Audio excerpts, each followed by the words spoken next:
And I will ask everyone to go on mute for now. And then if you have a question, you can come off mute and ask me. And then when I do your hot take on your chart, you have to come off mute. Okay. Okay.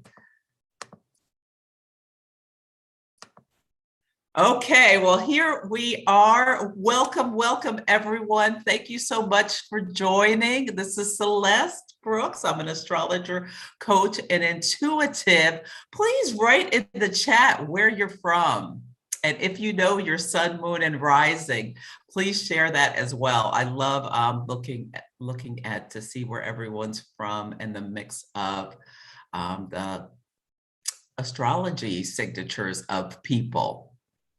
And so I like to keep this up informal. So if you have a question while I'm talking, you can come off mute and ask, or you can write it in the chat. Now, if you write it in the chat, I'll probably answer it when I send out the email to everyone. And I'll take breaks to say, if does anyone have a question? But if you're, if you don't want to ask out loud, you could write it in the chat. Yes. Okay, well, let's get started. I want to try to keep the talk shorter, on the shorter side, so that I can spend more time with people's charts. But I always get a little wordy with these, so bear with me. So, okay. Here we are. So I am so excited about this Leo new moon. It's one of my favorite new moons of this year, and I'm calling it Creating Joy. Now, the exact time of the new moon is 6:40 a.m. Pacific Standard Time tomorrow.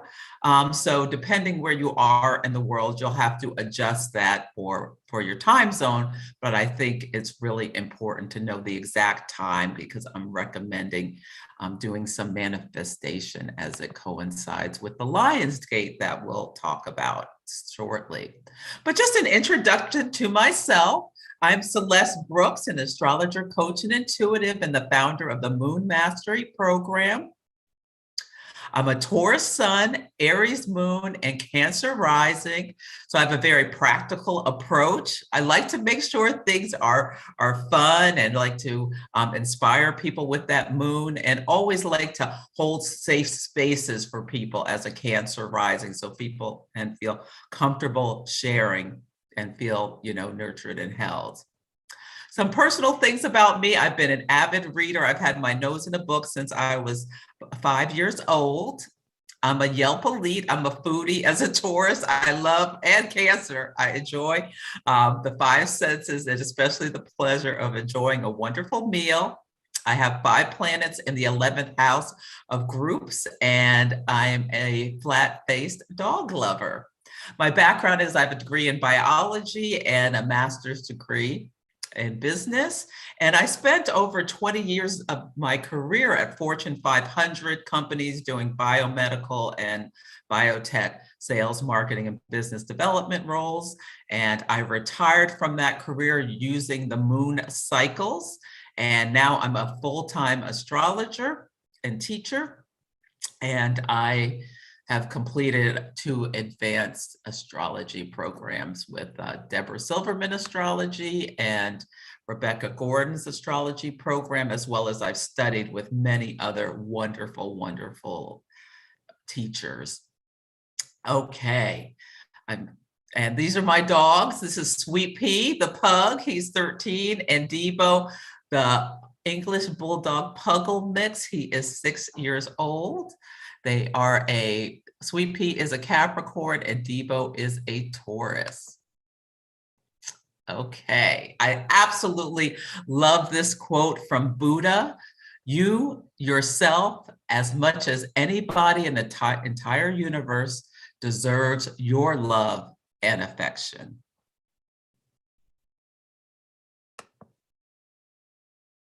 So the agenda today is I'm going to talk about the archetype of Leo, then get into the new moon and the dates associated with it. We'll dive into the astrology chart, and then what the new moon means for you for each of the signs. And then I'll do as many of the chart hot takes as I can. And this is when you come on with, and you have to tell me your birth date, time, and place. So if you don't know the time, text your mother or look at your birth certificate, and I'll just give you my hot takes on your chart, just my insights on intuitively what I see. So Leo is the sign that is ruled by the sun. The sun is all about our will, our ego, our essence, our life force, our self-expression. It's a fire sign, and it's about the life-giving force. It's a fixed modality, and the fixed signs hold the energy. They have been in such focus this year, as the big story of 2021 is Saturn in Aquarius, which is fixed air, is in a tense relationship called the square to Uranus and Taurus, which is fixed earth.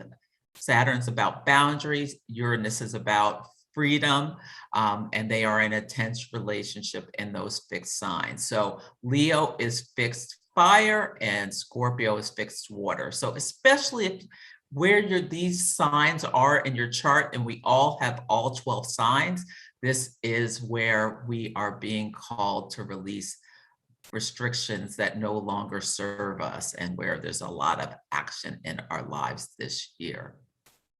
It's a yang polarity, so that means it's like an outward energy rather than an inward energy. So Leo rules the heart, upper back, spine, and cardiac system. If you have strong Leo in your chart, and by strong, I mean that you have planets in that sign, or it's on what's called one of the angles, you have to be, these can be things where you have issues come up health-wise with these parts of our biology.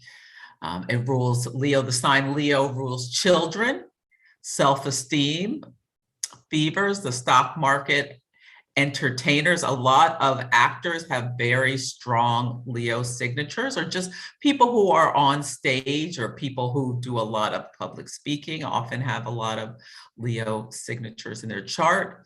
And it rules fireplaces. It's this fixed fire. It's this warming energy. Now, it also rules the 5th house in our charts. It's the house of joy. So Leo is all about finding joy for yourself, just doing things just for the pleasure of it. The 5th house is where it's the house of romance, risk-taking, self-expression, recreation. Vacations are ruled by the 5th house, and creativity, among other things. So some key words about Leo, and you can think about where you express these energies in your chart. So more of the high road, every sign has a high road and a low road.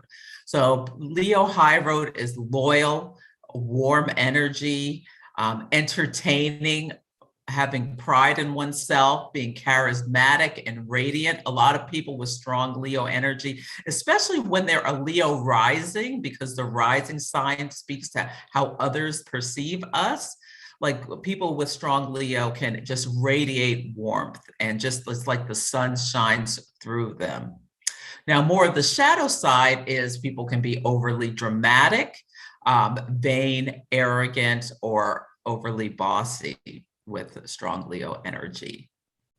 Some archetypes are the ruler, the queen, the protector, the performer, the narcissist, and the golden child or the spoiled child.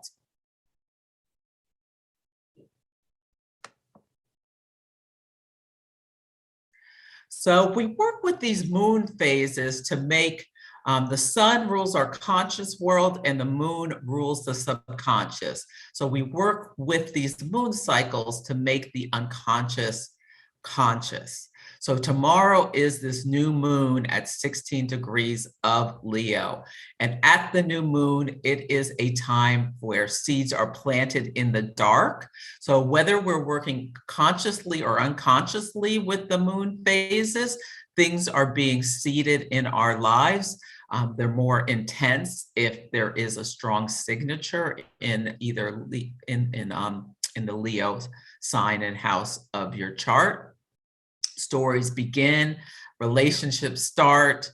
The sun and moon are whispering secrets with each other.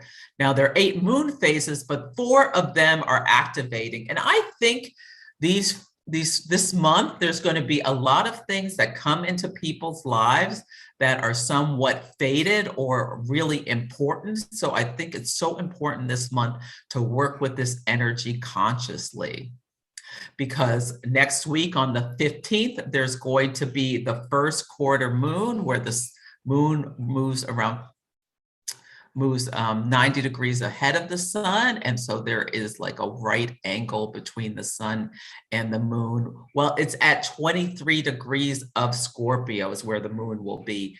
And that's very close to the degree of the lunar eclipse that's coming November 19th. It's going to be at, I believe it's 26 or 27. So really pay attention to what happens this month, especially like what happens during that week at the first quarter. It could be introducing a new story into your life or bringing something to your attention. At the full moon, this is our second full moon in Aquarius. It's at the very last degree of Aquarius. The very last degree is a karmic degree of every single sign. You know, really important things can be illuminated to you.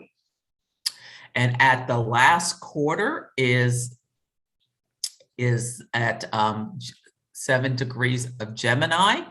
And 7 degrees of Gemini is on a world point, which 7.5 degrees is a world point. It's also going to be right next to the North Node.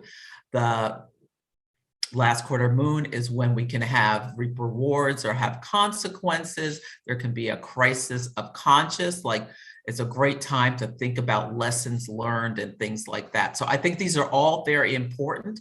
You're going to get a copy of these slides so you can make note of these dates, so you don't have to write them all down if you don't want to. But I also post every week about the moons on Instagram, and it's also on Facebook, but Instagram is my main platform. But I think this is a really important month for all of us.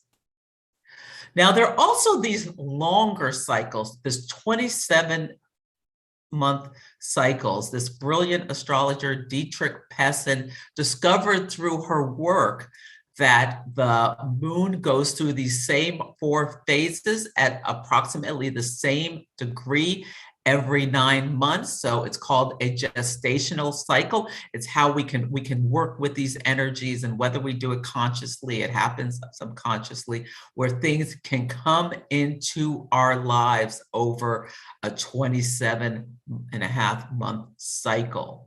So this new moon, the seeds you plant, the actions you take, the things you bring into your life, especially larger things that you're working on, like maybe you're starting a business, maybe you're writing a book, maybe you're planning to have a baby. Leo rules the sign of pregnancy and children. The house, I should say, house is where our things happen, the house of pregnancy. Yeah. And then by next May, you will see something potentially pop into your life. Things pop into our lives or come to our attention, needing decisions or needing change by May. And we always give a week or so on either side to have things like come out into your life for this. It'll be a full moon February 2023, and then the last quarter will be November 2023. So there's this large cycle to create joy in your life, create things just for your pleasure, and really work on expressing yourself in new ways if you so choose. So I'll take a pause. Are there any questions about anything I've shared so far? Sorry, can I talk? Yes, you can. Can I ask you two questions? The Yes, first you you can. said about the 7 degrees 30 minutes, that critical. Can you just expand a little? In what way it's critical? So the world points they are 0 or 22.5 degrees of cardinal signs. And the cardinal signs are Aries, Cancer, Libra, and Capricorn. So 0 degrees is the cardinal points. These are the markers of the seasons. So the solstices happen at 0 Cancer and 0 Capricorn. The equinoxes happen at 0 Aries and 0 Libra. So we're talking about where the sun is on the face of the earth. But when things happen, or if you have planets at any of these world points, you can be well known for something related to the archetypal signature of that, or you can see really important things happen in the world during these world points. So there's 0 or 22.5 degrees of cardinal signs, 15 degrees of the fixed signs of Taurus, Leo, Scorpio, or Aquarius, and there's 7.5 degrees of the mutable signs and the fixed signs are the cross quarter days. So if you take the chart and then you slice it in half like this puts you across 15 degrees of the fixed signs, and then the 7.5 degrees of the mutable signs of Gemini, Virgo, Sagittarius, and Pisces are also world points. So the key is when planets are on your world points or midpoints or things, if you have a lot of them, you may be well known for something in this world around that topic, or important things can happen especially when there are activations meaning aspects of planets on those days. Well, got it. Just relate to this. What all are you allowed to on your natal chart? For example, with regard to these critical points. What do you mean? What are you allowed? The degree, the orbs. Oh, the orbs. Chart. Yes. I would say use no more than an orb of 1 degree on either side, maybe even 30 minutes. Okay. Lastly, the lady, the astrologer you just mentioned with the Moon family. Who was that? I missed that name. Yes, her name is Dietrich Pessin. That's DIETRICH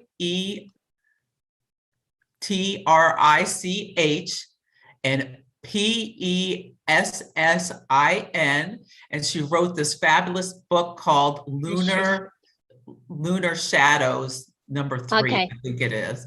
Yeah, thank you. You're very welcome. In the references, I have her name. So when you get these slides, you'll see her name there. Great questions. Anyone else? Okay. Hi, Celeste. Really quick. Hi. When's the last quarter square in Gemini? What day is that? That is on August 30th. The 30th. Okay, thank you so much. You are very welcome. Great. So this is the chart of this new moon, and I like to use a 0 Aries chart. Just because, we're all in different parts of the world. And so the rising sign will be different depending on where you are. So you can cast the chart where you are and where you live. But so some key things, this new moon activates the Saturn-Uranus square. So this has been a very intense Leo season because what has happened is all of the personal planets, Venus, Mars, Mercury, and the Sun have all one by one, I mean, the moon goes through all the signs every month, but one by one opposed Saturn, the planet of boundaries, restrictions, delays, karma, and then squared Uranus, the revolutionary planet, the great awakener. Sudden events can happen with Uranus, unexpected things. So a lot of people have come up against restrictions and felt a lot of pressure or felt delayed. And then with Uranus activation, the square, there can be breakthroughs or breakdowns. And depending on your chart, depends, how significant these things are. I post these stories on Instagram when I see things in the news that talk about the signature.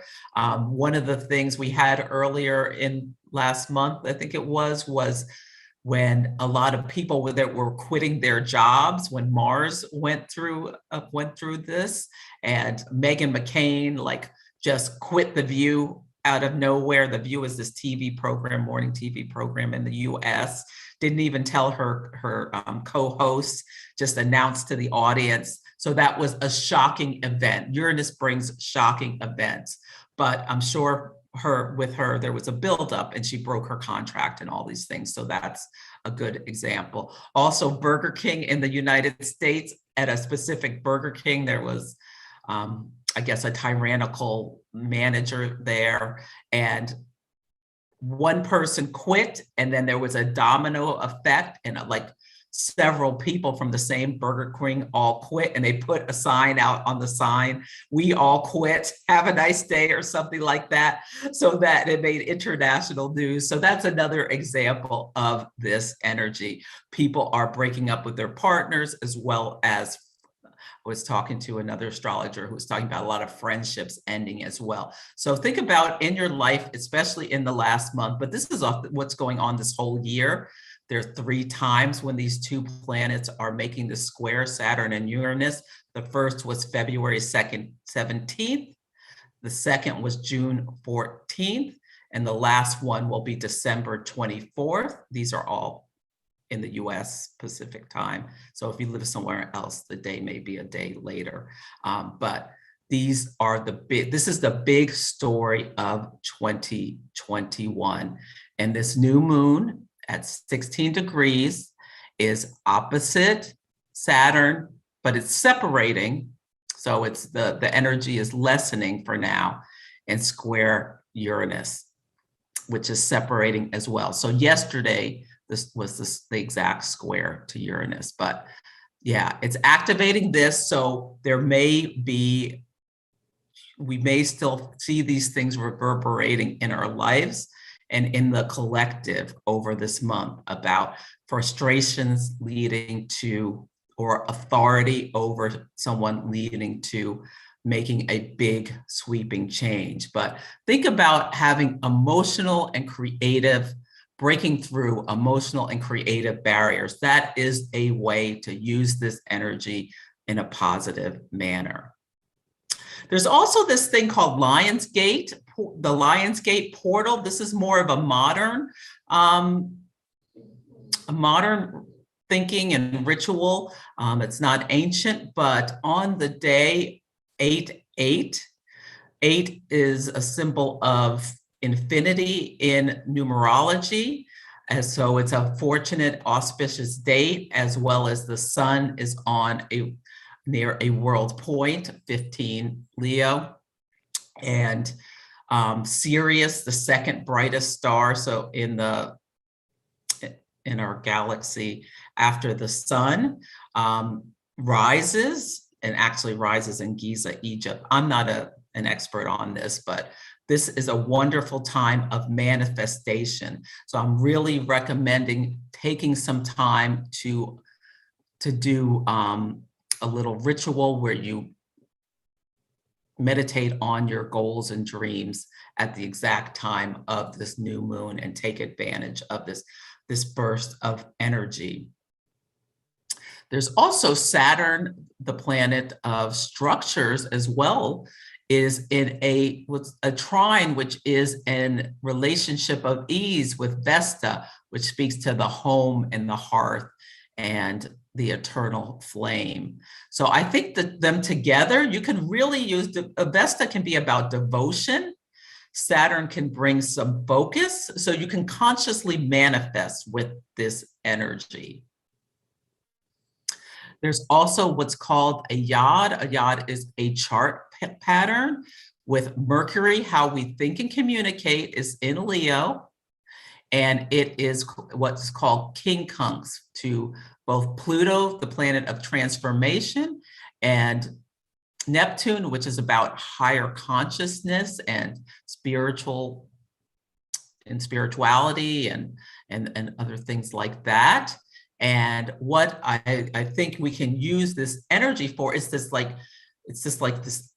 unstable. Quincunxes need adjustment, this energy of adjustment. But when they form this chart pattern, you can really use. You can have creative mindset adjustments, and there can be opportunities for profound insights that enable transformation. So again, that's why I want people to meditate at this time. There's also other things happening later in this month. Uranus is going to station, which means essentially it appears from Earth that it's going to stop and then start going backwards. And the day after that, it's going to be in a relationship, a trine with Mars and Mercury. And it is going to be an opportunity as well then for like just sudden insights. So really keep a notepad with you, or, you know, if like genius ideas come into your mind, or just something just pops into your mind out of the blue and it just really catches your attention, write it down before it goes away. Having a dream journal as well is really a great idea. So yeah, because this month could bring just amazing creative insights to yourself. Yeah, so that is one of the big themes about this new moon. And then the second big theme that I see about this new moon is about relationships. Juno is an asteroid, and it is the asteroid of partnerships, marriage, and so it is in the sign of Sagittarius, and it's right next to the South Node. And the nodes are karmic points. And so the South Node is kind of like, not to be crude, but some astrologers call it like the anus of it's like the waist. It pushes things out. And it speaks to potentially habits, routine behaviors. A lot of times South Node stuff can be on the shadow side.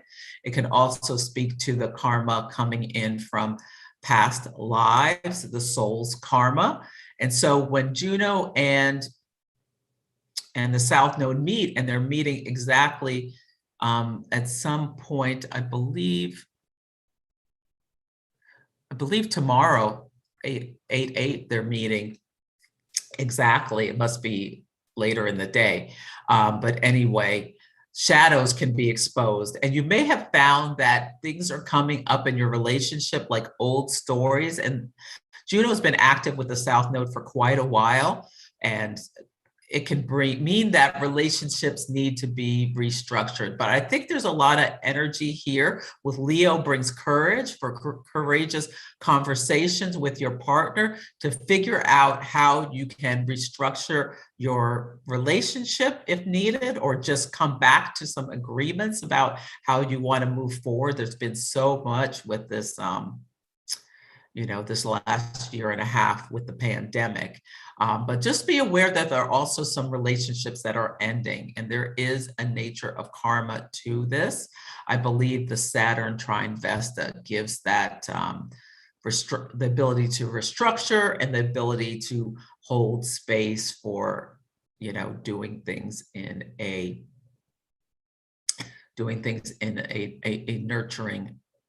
nurturing way.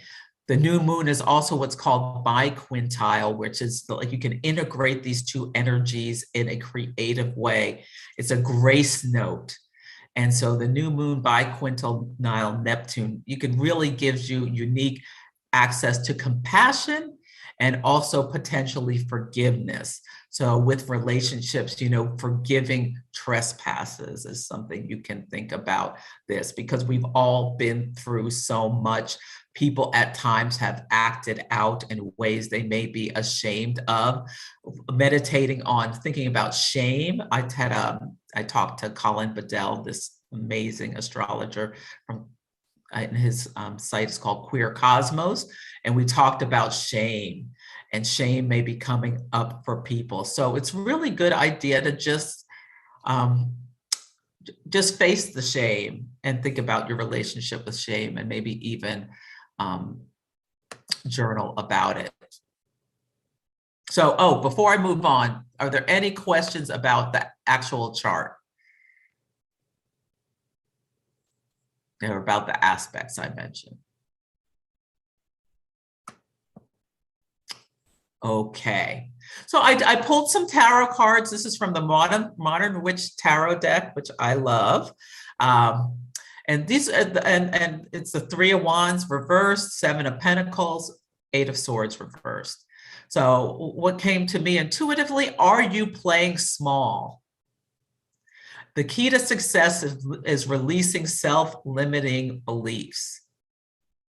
Now, keep in mind with the sun is still opposite Saturn, even though it's pulling away. So delays are possible, but do the work. Mars and Venus are both in Virgo, the sign of service, the sign of helping, the sign of chop wood, carry water. I love this. I love how we have this creative Leo energy, but the support of Mars and Venus, Venus and Mars in Virgo. So it's like bringing together the self-expression with the ability to do the work, the precision of Virgo to do the work.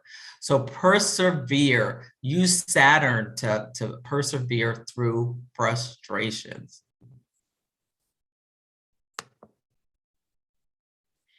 The Sabian symbols are this woman, Linda Hill, Lynda, wrote an amazing book, and she talks about this. What they are they're this clairvoyant. Elsie Wheeler sat under a tree in San Diego in the 1920s, I believe, with this astrologer, Mark Edmund Jones, and she channeled every single degree of the 360 degrees of the zodiac and told him what she saw, the image that she saw, and he wrote it down. And they really, you can look at them in your chart for each of your planets, and they often can really be insightful about your life and things that have happened in your life, but they also can speak to what's going on with when there's an activation like a new moon. So this same symbol is a volunteer church choir makes a social event of a rehearsal. So I love this. I think it speaks to this chart. It's talking about enjoying work. Mars and Venus and Virgo are supporting this work. So it's the creativity and the precision, as I mentioned, to get the work done. It's a volunteer choir. So this is not what they do per profession. This speaks to, Leo being about bringing joy in your life. It can be about hobbies. Doing things just for the pleasure of it. So their voices may not be perfect, but that's okay. They're having a good time. Some things we should do just because we enjoy them. Coming together to contribute to the community, making the most of situations, inject lightheartedness, have some fun with what you do with your work. And as well as don't dim your life because of feeling self-conscious. Leo rules self-esteem. Really work on how you feel good about yourself, what things you do, things you are, accomplishments you've had that make you feel good about yourself. Also use this Virgo energy to help, serve, and fix, not criticize. A shadow side of Virgo can be to be very, very critical. So just some thoughts on making the most of this new moon. The caution is relationship breakdowns, impulsiveness. Mars is going to square the nodes on August 11th. Fated things can happen. Mars takes action, Mars severs, Mars cuts.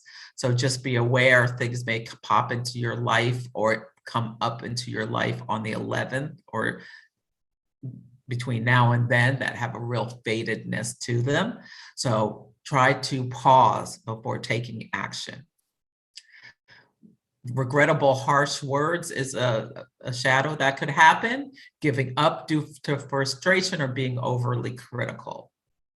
The advice is to have courageous conversations that channel Leo, the lioness or the lion. Be playful, have some fun, express yourself creative, take time to do your hobby. Tomorrow should be a day to really take it easy and like really enjoy this new moon and the Lion's Gate and think about how you want to express yourself creatively. Embrace the archetype. So Leo with Virgo is, like I mentioned earlier, that creativity, but with the ability to create, to knit things together. It's also like the seamstress, to be able to have that attention to detail, to build not just a structure that's functional, but that's beautiful and brings pleasure. And also have perseverance. Okay, so now I'm going to talk about each of some things to think about each of the sun signs. So, okay, last month I think I just recorded a video. I didn't do a live, and I forgot Pisces. So this month we're starting with Pisces. So Pisces, this new moon. So this is if you are a Pisces sun or a Pisces rising. This new moon is in your 6th house of health and daily habits. This house also rules pets and things like that. So you can think about, there is a lot of energy, right? This coming up this week where we can, knock unwanted things out of our lives. So if you want to make positive changes to get rid of something, or you can bring new things into your life for better health. Aquarius, it's in your 7th house. So think about your relationships. Do you want to set intentions about having a better relationship? As I said, those courageous conversations could be really available to you as a Aquarius, where an Aquarius can have you can have that sense of detachment to not get too emotional and be able to have that conversation in a good way. Or you can make a new commitment. I talked about, there's this book called The 4 Agreements by Don Miguel Ruiz, and you can talk about with your partner what new agreements you want to make, or call in a new partner if you're single, if you want one. So Capricorn is in your 8th house of psychological processes, sex, death, and taxes, investments. So you can think about how you want to make investments. You could think about doing your will if you wanted to. You could think about setting intentions about facing your shadow. Capricorn can get so involved with achieving and doing things. It's a good time to step back and take a look at your shadow. And yeah, with the Leo signature, despite any shameful things, still have that self-esteem and self-respect for yourself.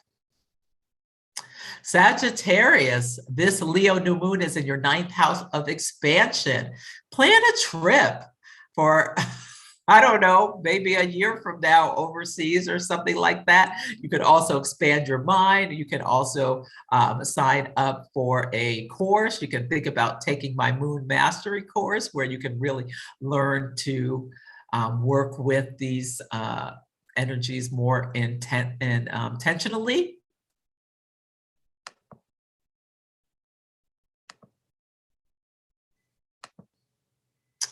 For Scorpio, this is in your 10th house of your career. It's your reputation. So set intentions about how you want to shine your light more in your career.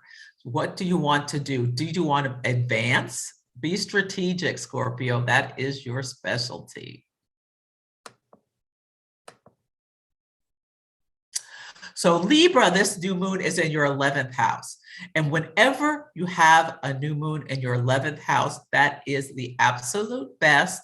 The 11th house, in addition to being about groups and friendships, it's the house of hopes and dreams. Aquarius rules our hopes and dreams, which is a natural ruler of the 11th house. So I highly recommend you just make new moon wishes where you just like call in whatever you want in your life. Like think about the genie in the bottle, rubbing that genie, asking for what you want, and just put it out there in the universe. Magic can happen. Oh. So Virgo, this new moon is in your 12th house of endings. It's the house of secrets. It's the house of subconscious thoughts. I think of the 12th house also as about mental health. So think about what you need to shed. Virgo can get into very self-critical or critical of others loops. So try to work on shedding some of that. That can be something you try to manifest with the new moon and the lion's portal, if this is an issue for yourself, or if you are too serving of others, making sure letting go of that so that you can get your needs met as well. Virgo is a sign that's really can be focused too much on the other to the detriment of the self. So keep that in mind. Leo, this is all about you. You should be very comfortable with having this new moon in your first house of the self. Set intentions around your identity, around your body, around how you present yourself in the world. Maybe you want to give yourself a little makeover. Just what do you want to create? Just whatever. Bring it to fruition for yourself.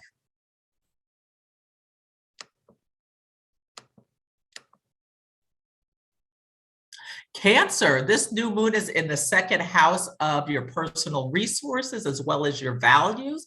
So you can think about how you want to, you could do a budget, creatively, how you want to plan aside money to just do fun things for yourself. Think about your relationship with creativity. Think about what you value in terms of this. The second house, and the house where Leo is also, we all shine our light in some way in this second house in our charts. So think about how you're shining your light, everyone as well, in that area that I just mentioned. Okay, so Gemini and Gemini rising, it is in your third house of, it is in your third house of siblings, your neighborhood. To plan something fun to do with your siblings is a great thing to do. It also speaks about the mind and mental processes. If you have any issues with anxiety, which Geminis can, that it's ruled by Mercury, that air sign can really just get going. Maybe, use this opportunity in this meditation to start maybe a practice to calm your anxious mind.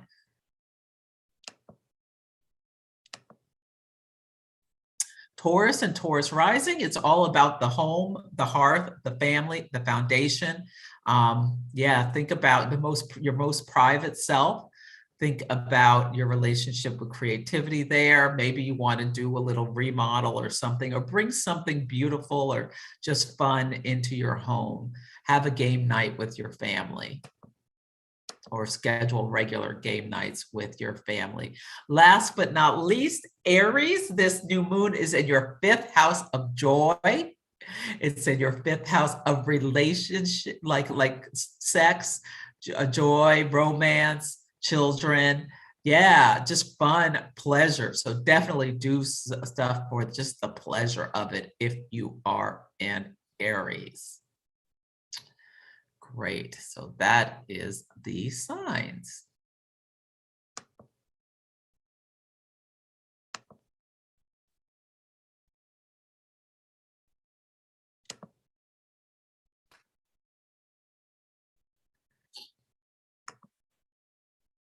And a new moon ritual. So I really recommend that you make space for your inner wisdom to emerge. I talked about how the sun and moon are together, sharing secrets so that things in our subconscious can become conscious. So definitely bring in the elements. There's fire, earth, air, and water. I keep it simple. You can look online. There are all kinds of deeper rituals you can do, but I light a candle. I have flowers on my table. I have crystals, air. You can do journaling. You can just take quiet time. You can just meditate. Meditation is actually more water. Water is, I like to pull tarot cards or oracle cards and meditate as well. So yeah, so take some time, and I recommend for tomorrow to do it at the time of the new moon if you can. So these are just some prompts for journaling, oracle cards, or contemplation. How can I make space for more joy in my life? What traits do I most admire about myself? Really work on self-esteem, self-expression with this Leo new moon. What accomplishments in my life fill me with pride? So take some time to think about your accomplishments. And yeah. So you should, at some point while you're doing this, have a smile on your face and feel proud for your things you've done. Also think about what self-imposed limitations can you break down and release. So these are some resources that I used to create this. On my website, there is the intention setting with the moon phases ebook. You can download that. There's a place to enter on the first page. And it talks about working with the moon cycles, and this one has worksheets for July, August, and September. This book, Moonology, is great for talking about the new moons and full moons, the archetypal universe. This is more for if you're an astrologer. The archetypal universe and the rulership book are great resources. Linda Hill's The Sabian Symbol. You can just Google, if you know the degrees of your different planets, you can just Google, or this is a wonderful book as well, The Sabian Symbols as an Oracle, where she talks about each degree, what Elsa Wheeler saw, and then she breaks it down.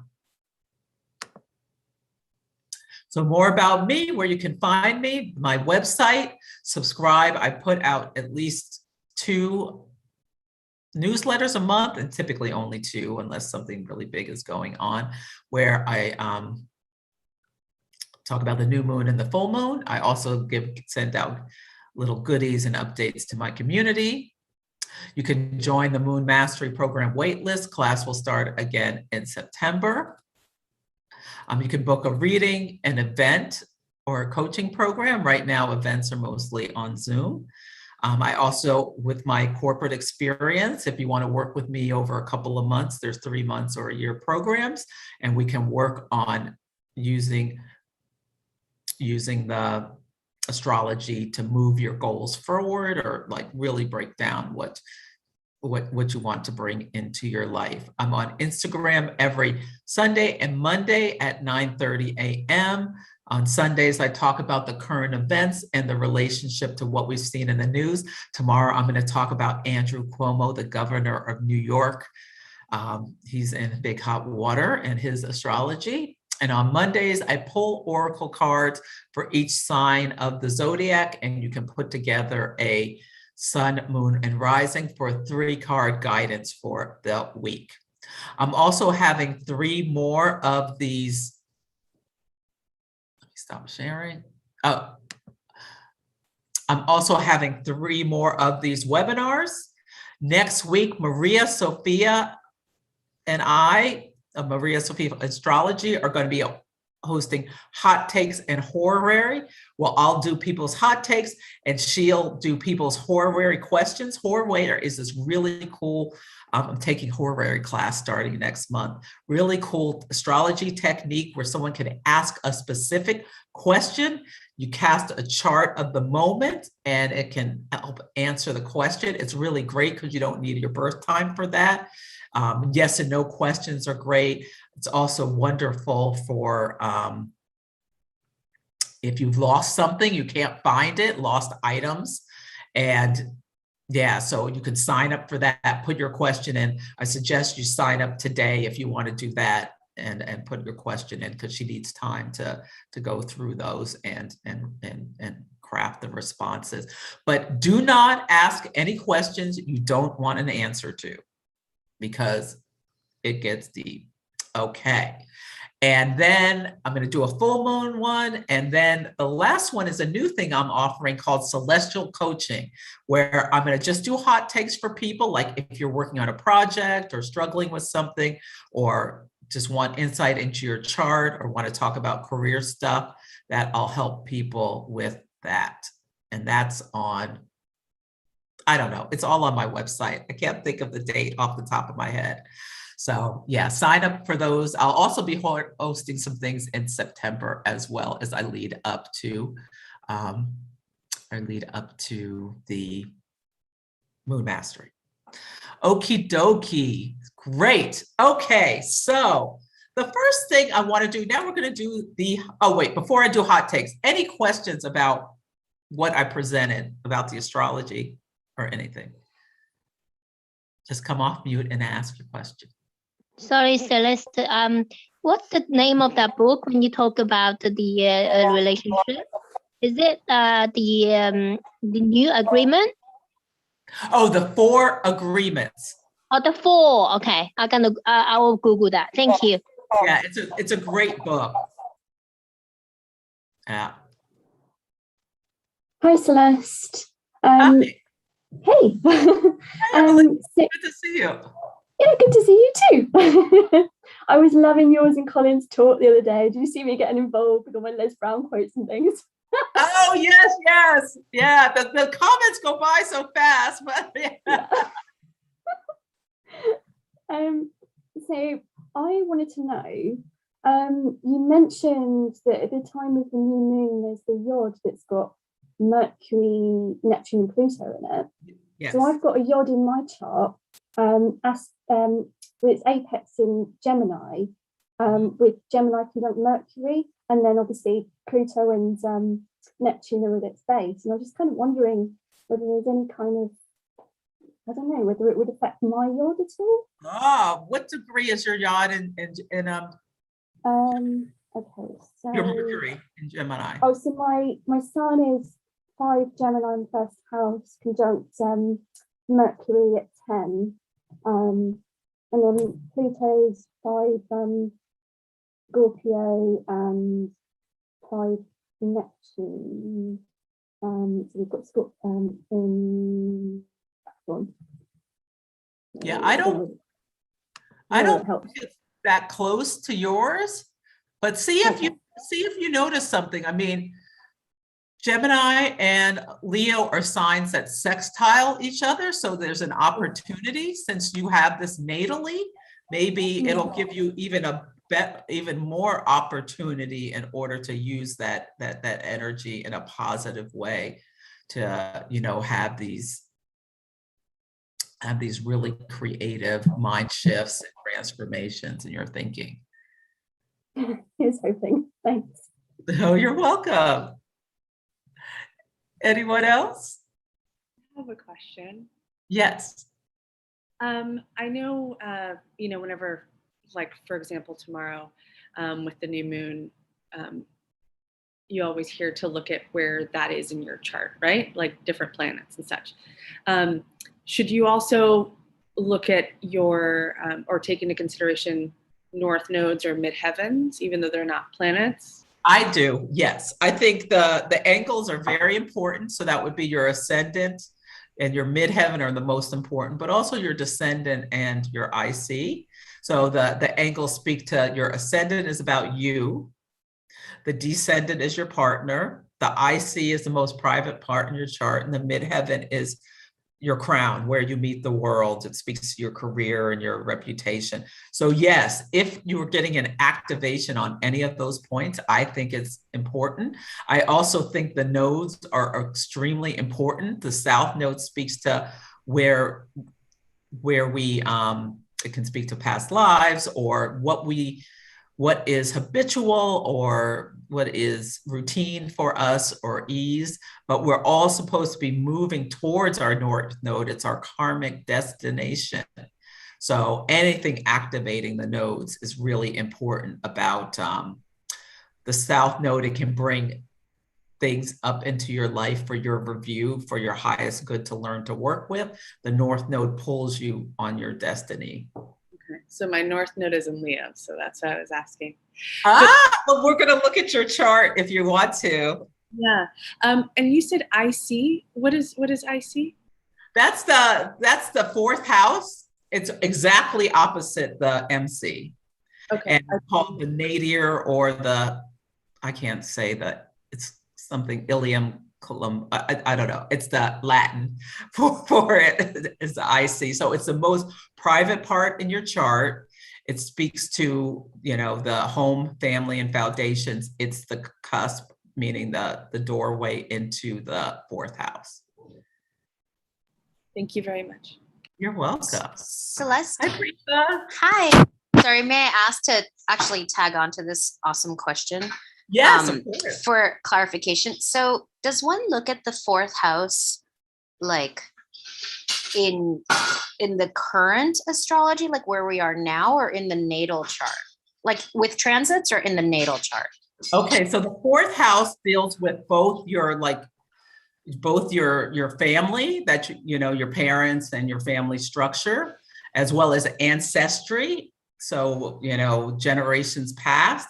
It also speaks to where you live now. I guess I'm asking like in terms of trying to learn more about the IC. Mm-hmm. So sorry to be like very obtuse, but like, can you just explain that a tiny bit more? So yeah, the IC, people who have planets on the IC, in some ways they can tap into the collective unconsciousness as well. The IC is it's like midnight. It's what's in the dark. It's what you can't see. There's also a subconscious factor to the IC. So the sign on your IC is really important as well. It can speak to, what's very comfortable versus the MC, where we meet in the world, what we stretch out into. There's a great book called The 12 Houses by Howard, I think it's Sasportas is his last name. If you look up The 12 Houses, you'll find it. Thank you. And also thank you, Sonia. Great. Anyone else? Hi, Susie. You're on mute. Oh, Susie, I can't hear you.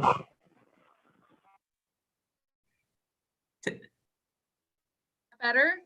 Yeah, now I can hear you. Okay. Sorry, I was connected to my speaker. Okay. So this new moon, I don't know for how many hot takes you're doing, but what kind of orb would you give? Because I also have a Leo 10-degree north node and a Leo moon at 26. So it's kind of like a 5-degree orb on either side that it's not, I'm just curious what kind of orb you would give to something. I usually give about a 5-degree orb, but if your north node is 6 degrees away, I'd really consider that. I mean, but you have this new moon in between your, Mhm. I think you said your moon and your north node. I think this is a really important new moon for you. So definitely connect into emotionally. Think about how you can express yourself out in the world. You have a north node in Leo. It may be uncomfortable, but your karmic destiny is to show up. So can you? I'm just going to say it's so fascinating talking about the IC. And when I kind of dove into understanding my IC, and Pluto's at the bottom of my IC right now, and inching kind of crawled back into my fourth house and then kind of has entered back into my third. And the fourth house is where my south node is. And I'm about to go venture off to a family brunch we call it the Leo's birthday party, because I grew up with 5 Leos in my household. And so I feel that, yes, things are very karmic and faded right now. And all morning long, I've had this kind of like practice running conversations of things I know my mother's going to ask me or say. And so I'm really trying to, kind of embody the courageous heart of the lion, but also not be triggered, like really shift some of my typical reactive, emotional, because I am a 4th house Aquarian stellium. So I'm very emotional and so it's just fascinating. Learning about the IC kind of changed my understanding. And where your south node is, that totally makes sense that you have all those Leos in your family. And yes, I'm going to pull a card for you. I really want you to work on being the observer at this brunch and trying to take a step back, watch how the Leos interact with each other, watch people like jockeying for attention. Think about what is beneath what is being said. Yeah. Okay. Yeah. I don't. Oh, what did I get? You got time to go. Is it time to go to your brunch or? Time to go. I was planning on driving out there with my sister, who's a Leo, and her husband, who's a Leo, and their 2 kids. But now I might need to take my own car. It might be time to go. They could also speak to, what do you want to leave behind? Do you want to leave behind being triggered by the things that these people say to you? Thank you, Celeste. Thank you. I appreciate it. You're welcome. Yes. Anyone else? Hey, Celeste. Hi, A quick question. Love your stuff on Instagram. Thank you. And when you mentioned, I think it was DMSR. Yes, dance on one music, post, sex romance. That is the song of Leo season. I love that song. Had that as a ringtone for a friend of mine for a while. I have my this new moon in Leo is an exact square to my natal Saturn. Any comments or questions I should be considering at this point in time? I am, to give you a little bit more frame of context, I have Sun in Aquarius at 19 degrees, MC at 20. Let's start with you. Do you want me to look at your chart? Not here since we're recording, but okay. So I just, so I've got a lot of action right around those degrees at different things. But I'd like to I have Saturn at 16 degrees Taurus. Okay. Yeah. So Uranus is right there.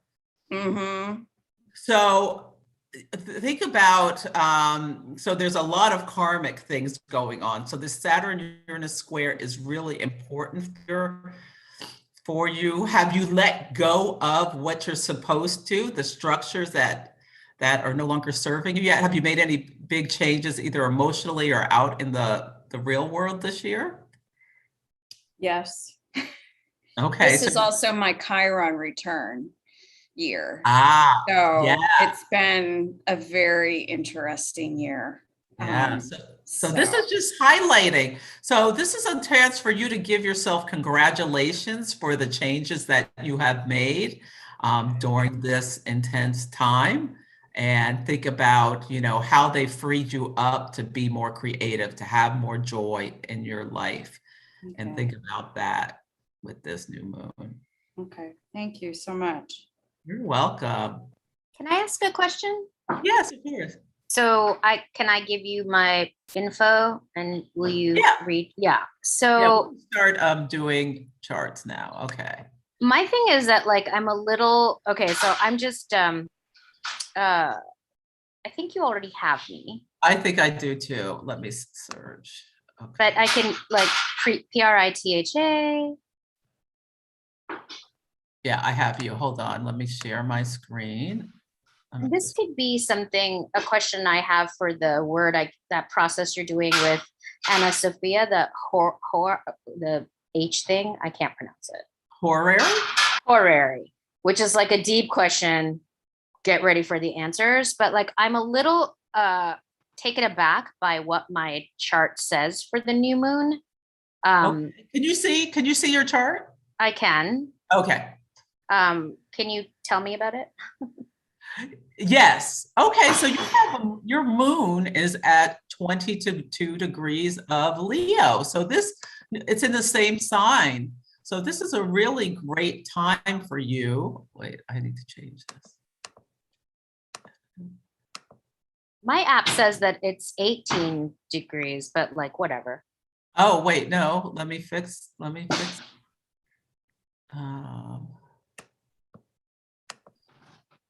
Okay. Oh, you're doing Placidus. Okay. Yeah, I do Placidus, March 23rd, 1967. Is it 1 p.m.? Yes. Oh, I wonder if the software, is it Calcutta? Yes. India. Is it IST? Indian Standard Time. Yes. You said you have 18? I'm just using this app where it says my moon, Leo, 18 degrees. I don't know. Oh, I don't know. It doesn't matter. Like just, okay. Yeah, so bye, Will. Okay, so. Okay, for you, so this new moon falls into your first house of the self. So you should be thinking about your identity, how you express in the world. You have Jupiter in the 8th house. So think about what things are coming in from others for you. Did you notice any shift when Jupiter went into Pisces from May until the end of July? Yeah. Any blessings that came into your life? Well, No, just the opposite. Oh. Yeah, it's been like a hammer show since May. Hammer show. So I'm kind of, I feel like extremely un-Leo, like still very loving and like having a party, but very much noticing that everyone's leaving the party except for me. So the Saturn-Uranus square is kind of cleaving people away from you. You have Saturn in the house of partnership, so it can be love partners. It can also. Oh no, that's great. There's a pipeline of lovers, but it's like work opportunities. Uranus up here. Yeah, so I'm wondering, I have a thing that is really critical, and it's like I'm being brave and I'm thinking of myself in that thing. But my app says that my app says something really scary. It says career opportunities and choices go dead against what you feel in your gut to be right. Do you see that? Career opportunities, what's your gut to be right? I wonder if this is talking about your north node and your south node. Okay, it's your gut. I don't know. What app is that? It's a horrible app. It's called Astro Future. Yeah, maybe it's time to get rid of it. I've never even heard of that app. You have Venus on your Uranus. I think something good could come in from this. Venus is a benefic. So you may get a surprise. Maybe like it could be just like a call from your sister or brother or something, a neighbor does something nice for you, but something unexpected in that may come in for you. You have your North Node in Taurus. So the first Saturn Uranus square was right on your North Node. So think about what is leaving your life. There's something karmic to it. Yeah.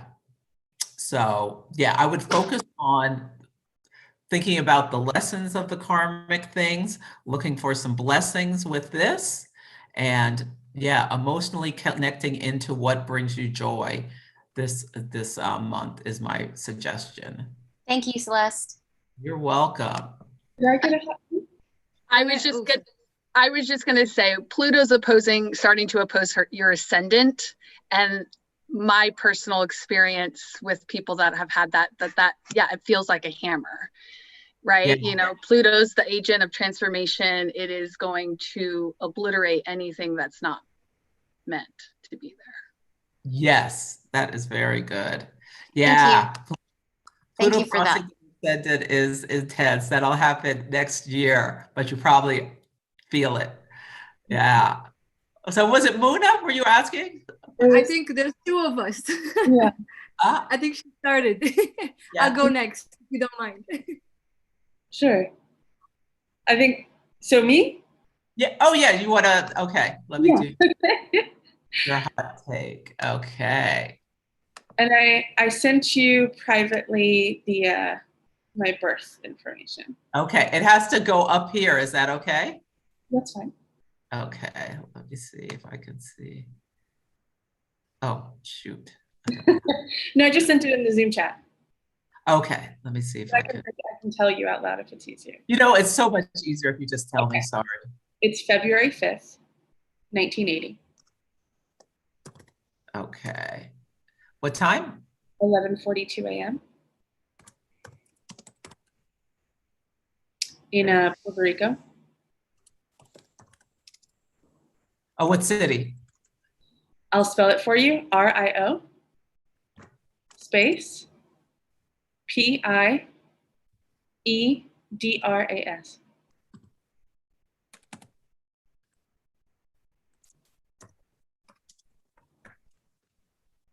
Okay. Let's look here. So you are a Sun Aquarius. Oh, 15 degrees Aquarius. So your sun's on a world point in your 10th house. So work is an important part of your life. And you have Uranus in your 7th house. And your node's at 29 degrees. Interesting. And you have Jupiter on a world point. What do you do for work? I have my own business, which I'm also growing right now. It's actually within politics, and I make organizations and campaigns hire people of color like myself and others. And we're going to be launching something creative soon to start telling stories of minorities within, you know, the liberal industry and our experiences. And so I have clients, which are employers, and then I also have an online community. So next May, Uranus is going to be at 15 degrees of Taurus. So an exact square to your sun. That could bring, I say sun fame, but, you know, not necessarily like Jennifer Aniston. I don't know why she popped into my mind. Aquarius, but your business could get even, I mean, maybe you already are famous in your circles or really well known, but it could really bring something out to you next May or even before then. You know, what's really interesting is that I've always been a behind the scenes person, right? And I like to build things that work. And that's sort of been the theme of this year. There's something in the background saying like, you have to be in front of the camera, or like you have, not necessarily in front of an actual camera, but in front of the scenes, like you have to be. And actually fame is a word that kept coming up, which is nothing I've ever wanted, right? And so I keep wondering why it kept coming up. Well, you have your North Node in Leo at the last degree. So that is to be here and be seen. So I really want you, if you have not read yet, Astrology for the Soul by Jan Spiller. It goes into all the nodes and about what you need to leave behind from Aquarius, how you balance that Aquarius and that Leo energy. I think would be really helpful for you to learn and to try to. So this new moon, I just want you to say, really get comfortable with how you're going to show up more in the world, even though it may be uncomfortable. There's something karmic for you in this lifetime about you being present, and think about it as how you are serving the Aquarian community by being present. That it's not to get attention just for yourself. You have this karmic destiny to be seen, even though it's uncomfortable. Let me see. Can I also ask, you said this was on a world point and that was on a world point. What is a world point? That I talked about it earlier. That's where if you have a lot of planets or points on world points, it speaks to like the collective about bringing that you could be well known for something. So your sun is at 15 degrees of Aquarius. You could be well known for politics. You could be well known for how you work with groups. Your Jupiter is in the sign of Virgo in the 5th house. Like what you create that serves, you can be well known. It's on a world point. Your North Node is not a world point, but 29 Leo can speak to you being well known for how you show up, how you shine, again, how you create. There's just a lot of energy in your chart. Mars is on Jupiter for this new moon. So really think about how you take action to serve others, to create, and things like that. You've got Uranus in your 1st house. So when Uranus crosses your ascendant, that's a time of big change. Have you had any difficulty sleeping or felt like a nervousness? Yeah. Okay, so really work on grounding yourself. Taking Epsom salt baths can be really helpful. Even like rubbing your feet in the grass can be really helpful to discharge that energy. Okay. Yeah. And one last question. I've been told that there are a lot of contradictions in my chart, right? So how, whenever, I see things online or I read them, I don't know how to interpret them because there's so much contradiction in my chart. Do you, I'm sure there's probably other folks here that have that. So do you have any? Yeah, have you ever had an astrology reading? Yeah, but they all kind of say like, wow, this is very interesting. Like they don't really know where to go with it, I think, sometimes. Oh, okay. Well, book a reading if you want to delve deeper into your chart. And I do a lot of different techniques that I don't just look at the natal chart. I look at solar arcs and progressions and all sorts of things that we can dive in deeper. And I think the contradictions tell a story. The story that just pops into me is like, there is something uncomfortable. Your sun and the South Node are in the same sign. They're in Aquarius. There's something uncomfortable about you being seen, but that is your karmic path because of whatever transpired from your soul. Yeah, you've got Venus exalted in Pisces, so that universal love. Everything in your chart shouts what you said you do for a living. So it seems like you are on the right path. Your moon in Libra balance is really important. Yeah. Taurus rising, you may not want, you'd maybe prefer to be behind the scenes, but the North Node in Leo, that's too bad because you are here to shine. Yeah. Awesome. This was really great. Thank you so much. You're welcome. Okay. Jumping back if you don't mind. Okay, let's see. So who To was, be honest, I'm very new to all of this, so half of the things you said I didn't really get, but I don't think I'm here by accident. So I would love it for you if you could like do my chart, maybe. yes, I will. Thank you. What's your birthday? 18 August Okay, August 18th. 79. What time? 2 a.m. And place? Okay, it's A. So I don't know if it's J or G, like gratitude. I'm sorry, English is not my first language. Okay, I'll G try or G. J, like gratitude. Yes. A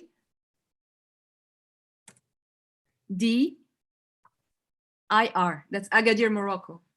Okay, Yeah, thank you. yeah, that works. Thank you. It is 2 a.m. exact or? Yeah. No, she's not. My mom is not that sure, but she says around 2 a.m. Okay, so very interesting. So you could either be a Gemini or a Cancer rising, depending on what the time is. So you can think about, yeah, but the Gemini and Cancer are very different. Like, are you someone who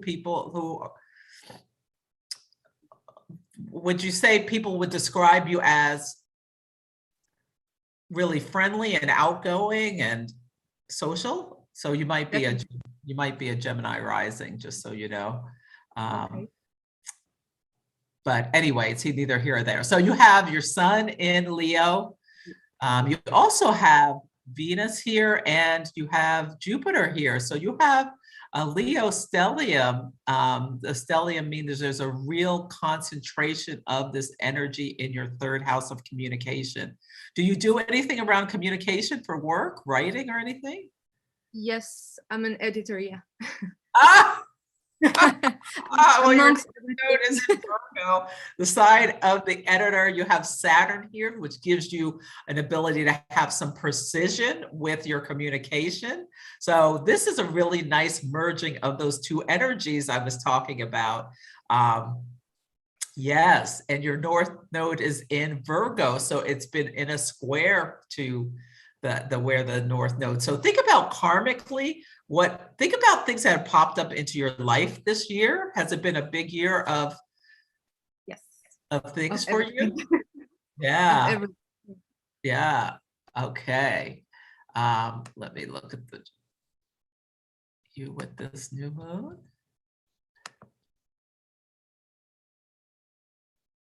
Yeah, so squares are activating. So yeah, so right now, in fact, yeah, you're here for a reason. Today, in fact, the north node, your north node, both of your nodes are square where they are in the sky.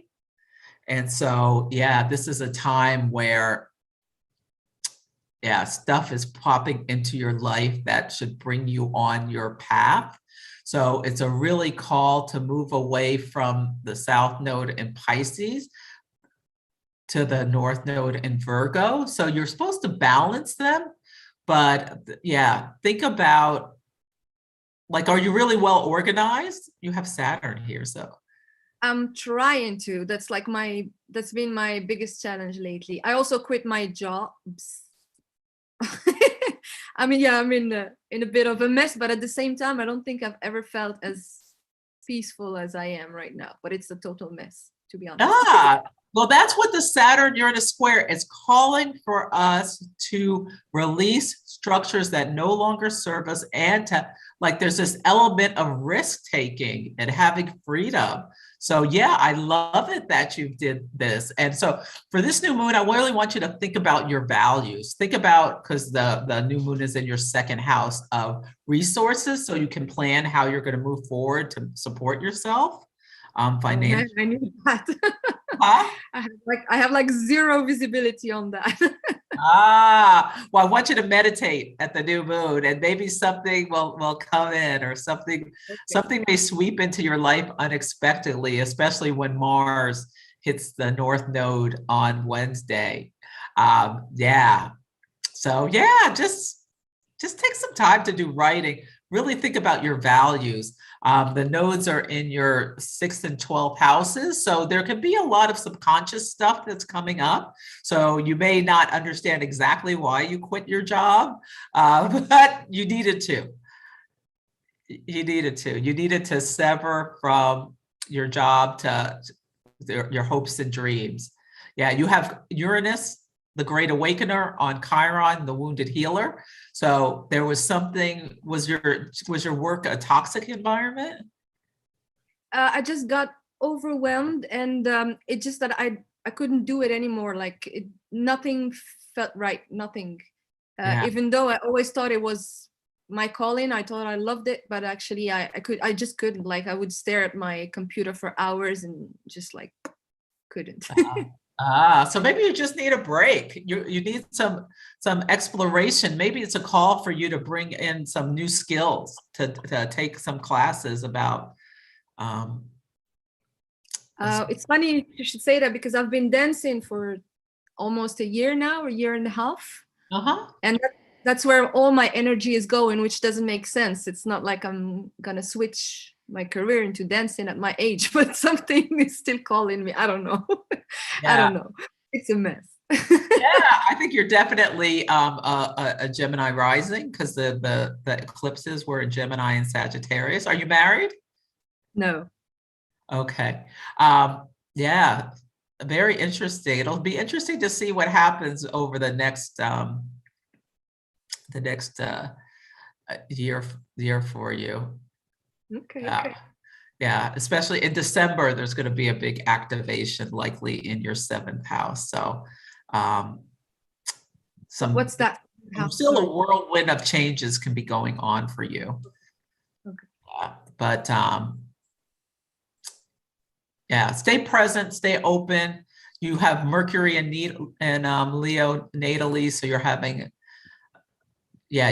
a Venus return about relationships. You're just started, like you're in this new cycle of starting things with your birthday coming up and all of this stuff. Let me just take I can't look at you don't know your exact time, but yeah, stay present and stay open for things to happen. Great. Okay. I have a question. You're welcome. I have a question. If I have the same south nodes and north node as Muna, does it, like, the aspects apply to me as well, what you just said?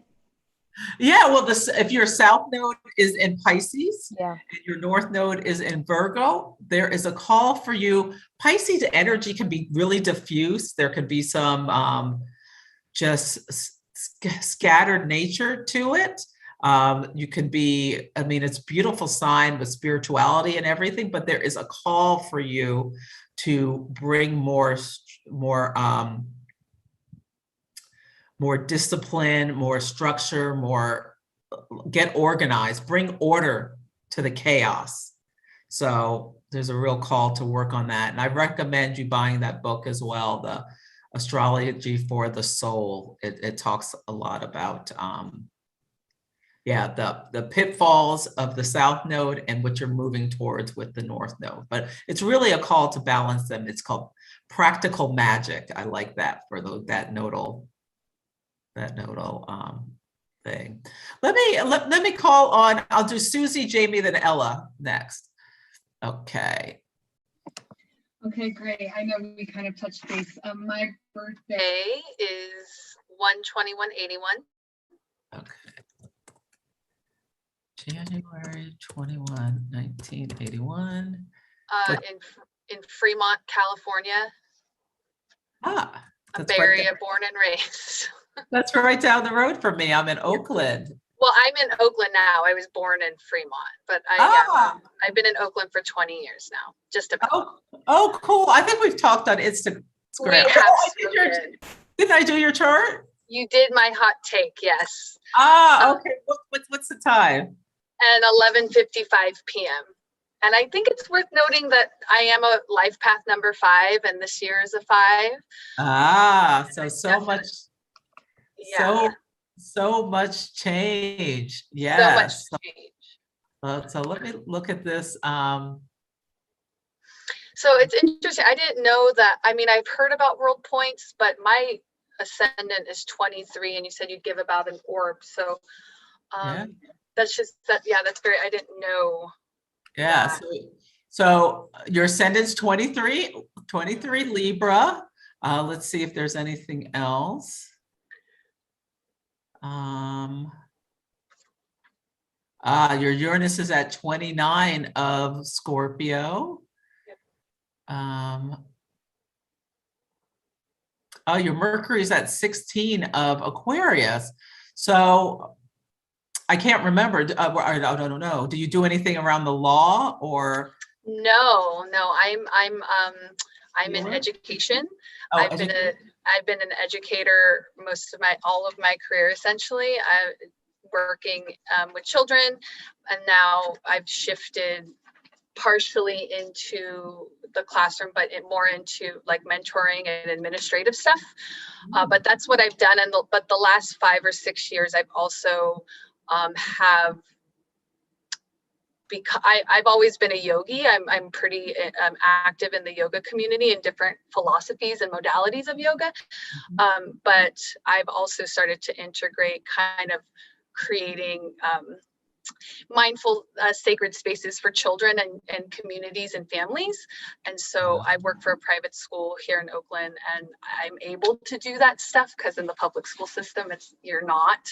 Yeah. And so that is kind of what I do.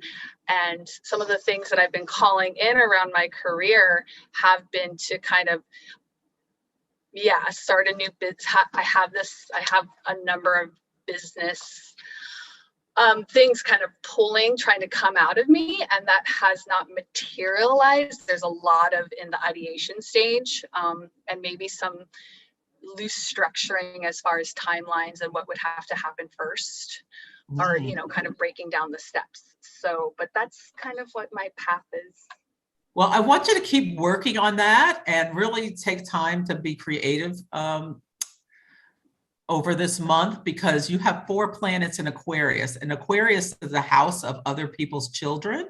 And what you're talking about, having Uranus at this last critical degree, makes me think that you may create something that is innovative, that like is healing, that brings things out in a new way, that can really help people, that you could be very well known for it. Yeah, so this new moon is in your 10th house of career. You've got your North Node, and like we talked about in Leo, your moon's here. Mercury's right on your moon. You're going to be seeing your siblings. Saturn's on your South Node. So there is this karmic stuff going on. And, there may be some time in order to have some creative, courageous conversations with your family about stuff. Maybe not today, but yeah, Uranus is on the wounded healer. So yeah, you've been very tender. So just be aware of that. Yeah. And actually, and one of my mentors, spiritual mentors and yoga teachers just passed away very unexpectedly. And it was pretty tragic and sudden. And so the last week I've been extremely tender. And so what was the other thing I wanted to ask about? Oh, just kind of circling back to my hot take and talking about like letting go of shame. I think that was something that was under the surface, and then you really helped bring that more into the light a little bit. And looking at, I'm a Leo moon, North Node in Leo. I have a lot of Leo attributes and I think energy. And if you look at my chart in a Hellenistic chart, that Aquarius stellium is all in the 5th house. So I don't have a problem being the center of attention or at all, or I'm very expressive and gregarious and outgoing, but there is definitely this underlying, and has been my entire life, of this like really toxic, torturous kind of self-hatred towards myself.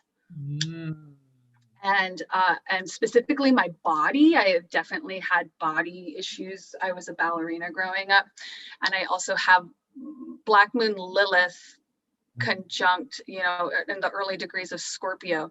And I've just done some research and looking at like with Pluto and Black Moon Lilith so close together in the first house, that is signature of somebody that has like self-destructive tendencies towards their own body. And so, yeah, I think that there's definitely stuff that's releasing in the shame kind of lack of self-confidence area. Yeah, you've got Chiron in Taurus, and that can speak to be about the wound is the body issue. So yeah, so really try to work, you know, you recognize the first step is recognition. Yeah. And that's what you need to work on it. And the North Node's in your 8th house of psychological processes. So this is a good time for therapy or things like really working to bring all that muck up to deal with. Sunlight is the best disinfection. And thanks for your hot take. It was really informative. And I actually did reach out recently to my therapist to kind of restart and, you know, kind of commit to that process and unpacking. Good. I'm so glad to hear that. You are very welcome. Thank you, Susie. So for people who don't know, I also do these hot takes. I'm taking a little bit of a break for them while I really focus on my class, but you can still book a full reading where we talk. But if you, so Ella, it was my pleasure, Susie. Ella, do you want to come off mute? And if you want to show up. Oh, wonderful. Hi, Ella. Hi. Actually, my name is Jennifer. Ella's my daughter, and I couldn't fix it on. Oh, no worries, Jennifer. What's your birth date? Hi, February 9th, 1987. And I just wanted to say thank you for everything that you do. I love following you and Colin, and you guys are amazing. Oh, thank you, Jennifer. What is your time? 7:59 p.m. in Las Vegas. Oh, I put too many P's in there. Las Vegas. Nevada. Yeah. I was moving too fast. Okay.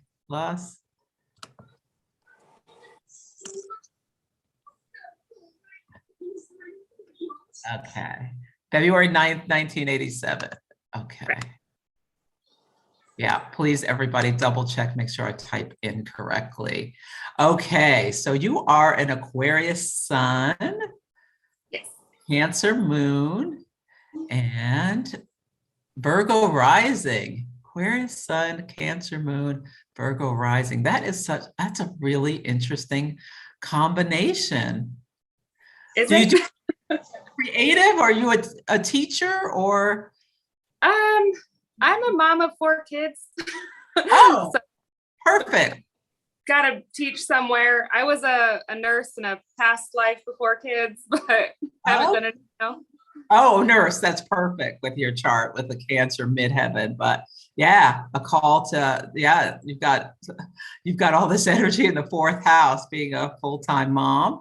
You've got Uranus at your root.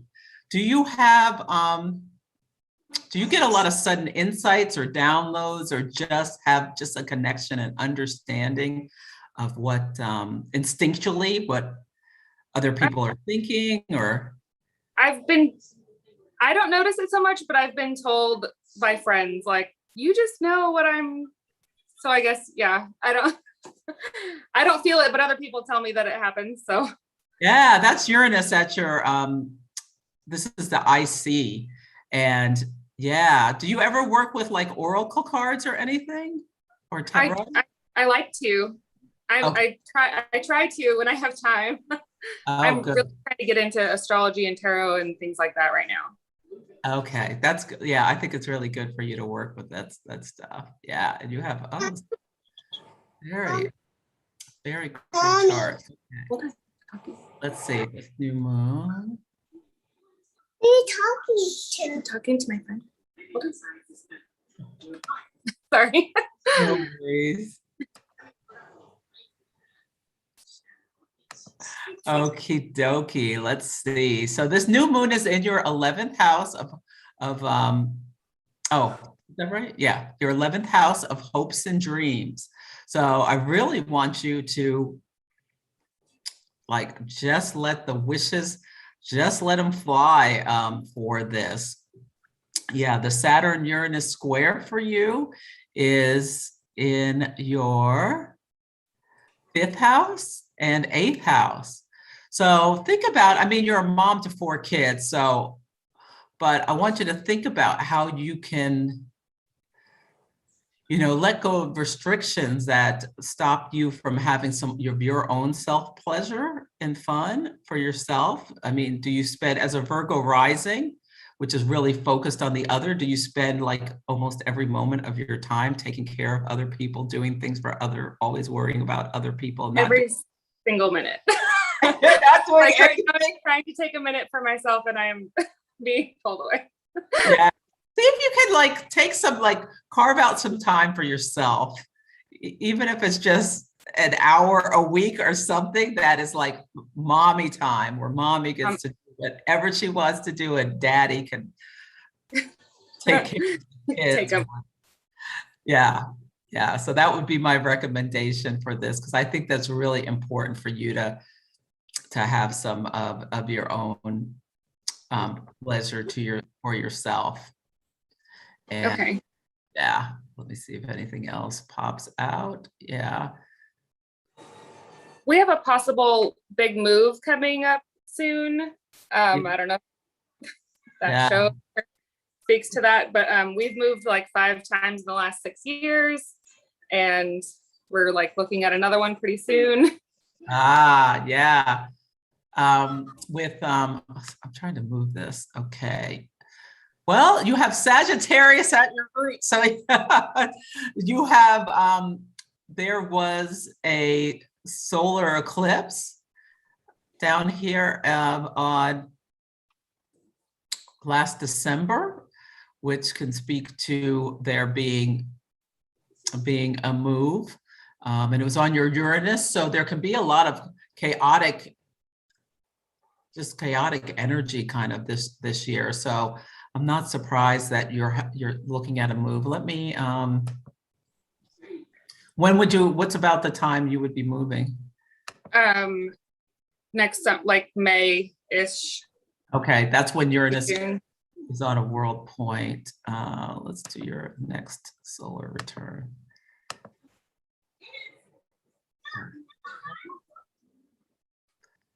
Let's look just quickly.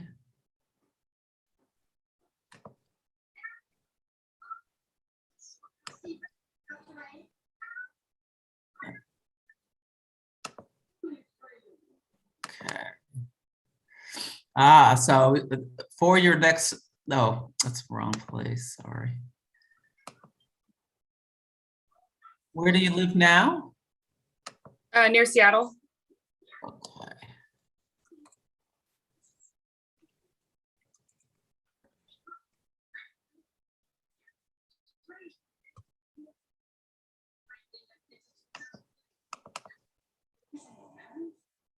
Yeah, the next solar return. So the sun next year will be in your house of endings. So I wouldn't be surprised if you, like, something's ending, something will change, but yeah. There's a lot going on that left side of the chart. Yeah, everything is over here, and there is a square to your sun. Yeah. I wouldn't be surprised if you move next year. So. Me neither. Yeah. Yeah. Okay. Well, I hope that was helpful. Thank you. I appreciate it. You're very welcome. My pleasure. Okay, JB. Hello, can you hear me? Yes, I can. Okay, hi, thank you so much. You're welcome. Today has been, really amazing, as it always is. So my birth date is April 8th of 86. And the time? 9:47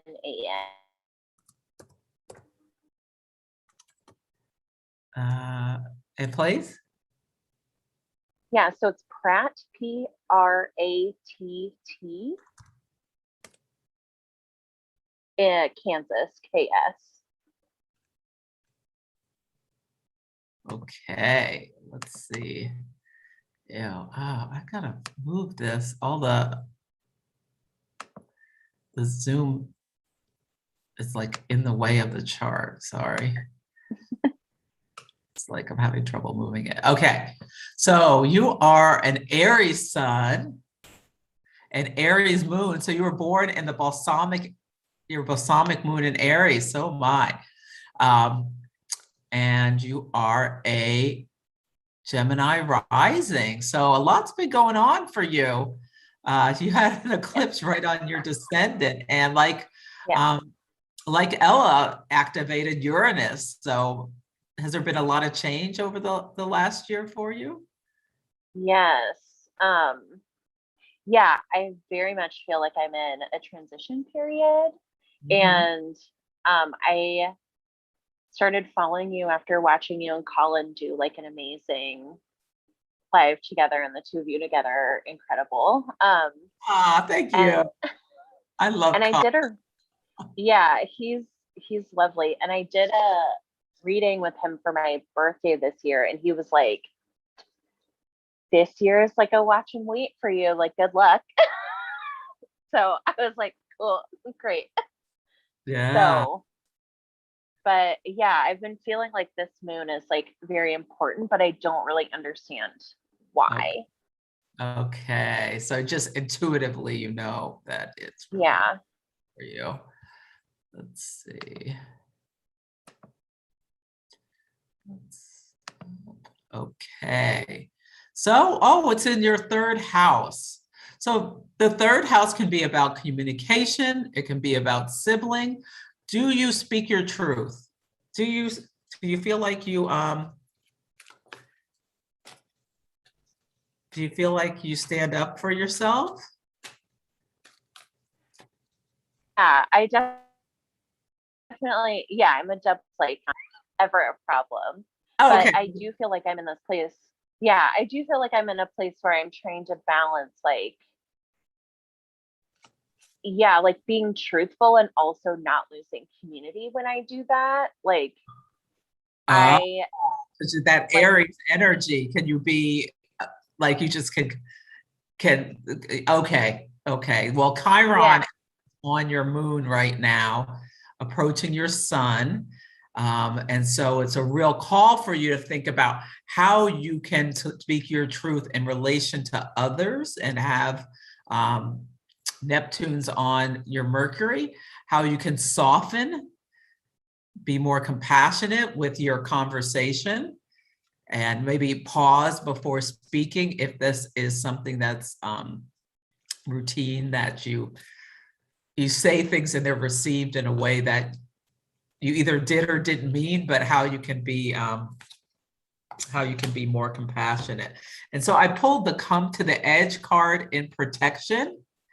So this can be about, like, think about with all that fiery energies that you have, like think about taking a step back from the edge and more pausing. This can also be about false evidence appearing real, about fear. Think about the relationship in your life with fear. You have the South Node on Saturn in your 6th house. I want you to be very, really take, like if you need to make health changes, do so, because that can be, South Node can dredge up stuff. So I want you to be extra careful around that. And let's see, Mars and Venus are in your 4th house. So you can think about what changes you want to make at home and also in your most private self. Home beautification just pops out at me. But I really like how Jupiter is approaching your midheaven. What do you do for work? I am a midwife. Oh, I love it with Yeah. this Pisces up here. Yeah. Ah, My yeah. understanding of my chart is like basically I'm a professional transition walker. Like I just move people through transitions. I I love that. So Ah, well, you have Pluto in the fifth house, so healing and yeah, you could really hold space for people when they're in that. Yeah. You have three planets plus the North Node in the house of other people's children, the 11th house, and all this energy in the sixth house of service. You're also going to be having a Juno, you have Juno in Sagittarius natally. So really think about in your partnership, are you married or in a partnership? yes, I have a new partner. Oh, okay. So yeah, this is a Yeah. great time to you're coming up on your Juno return. So great time to be, in a relationship where you're setting healthy boundaries, just jumps out at me.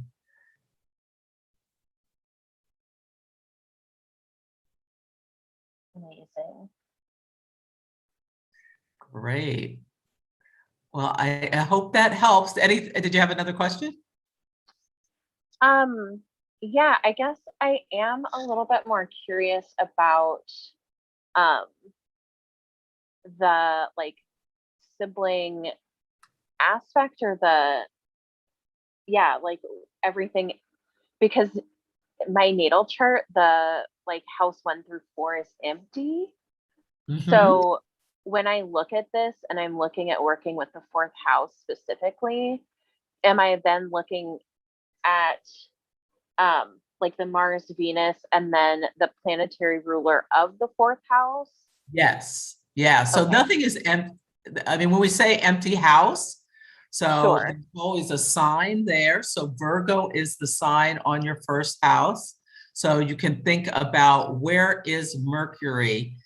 Did you grow up in a very orderly house where there was a lot of structure No. or no?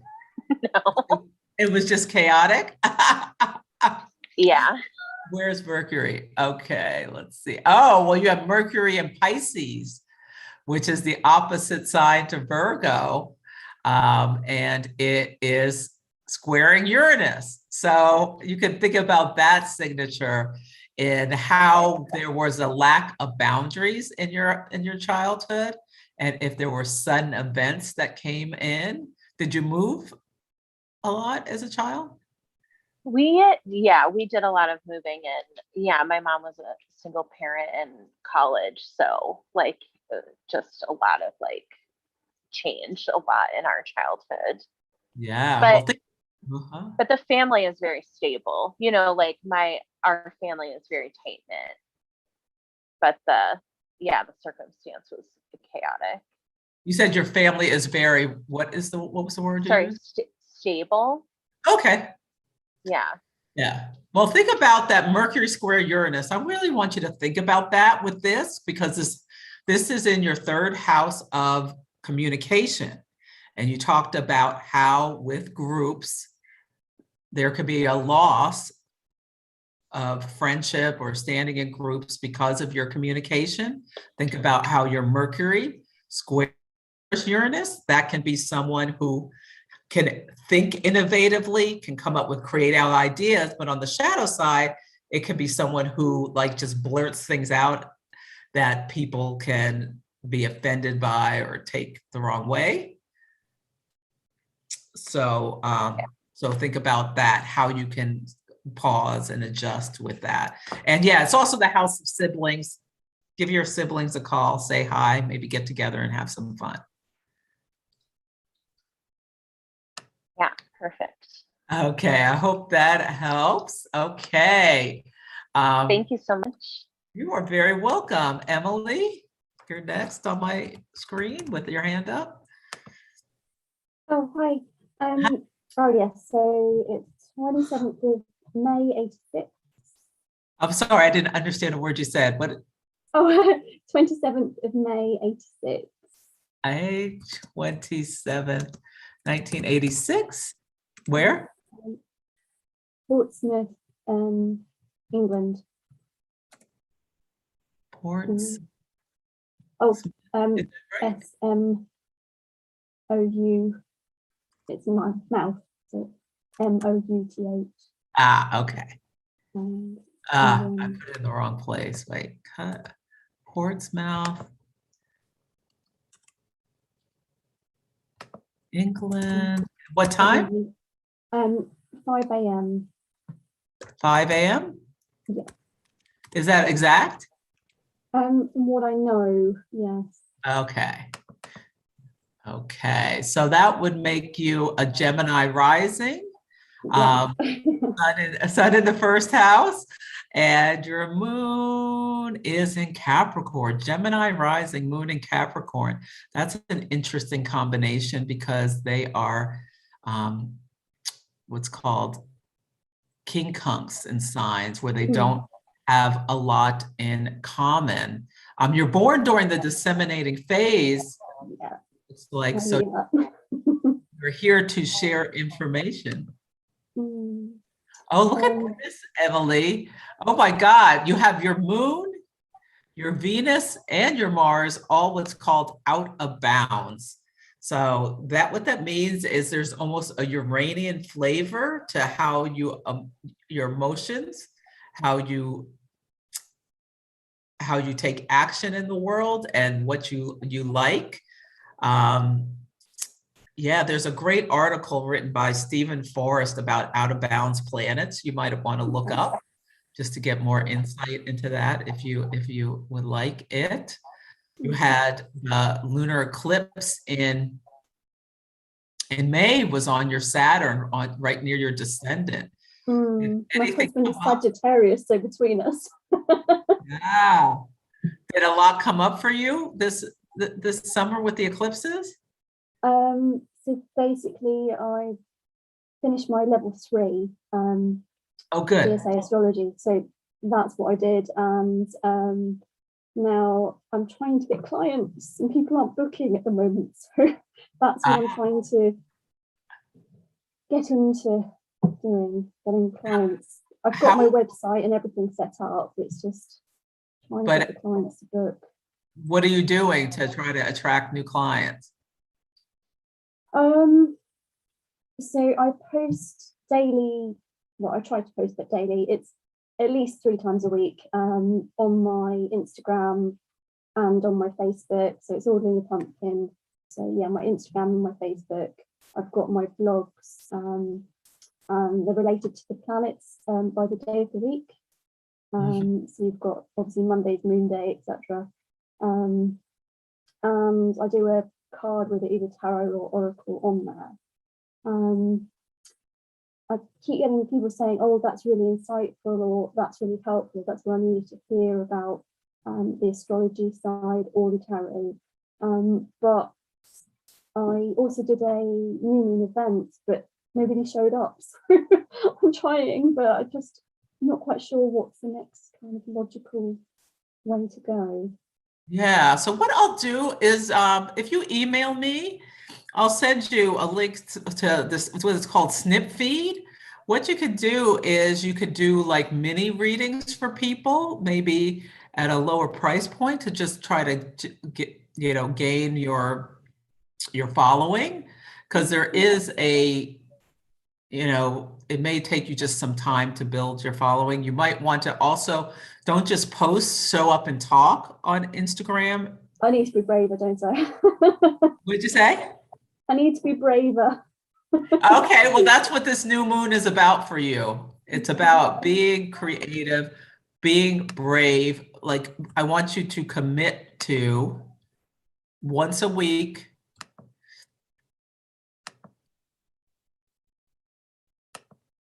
Where's it's in your it's in your 4th house of your private self. So really trying to release self limitations. And maybe think about once a week showing up online on Instagram talking about something, so that people can see you and, and connect in with you more, because it does take a lot to start getting clients. Yeah. So the 7th house is also the house of your clients. So you're just about to have a Juno return. And so you can start a new cycle with how you partner with your clients. So think about how you attract new clients with this new moon, and to do something differently.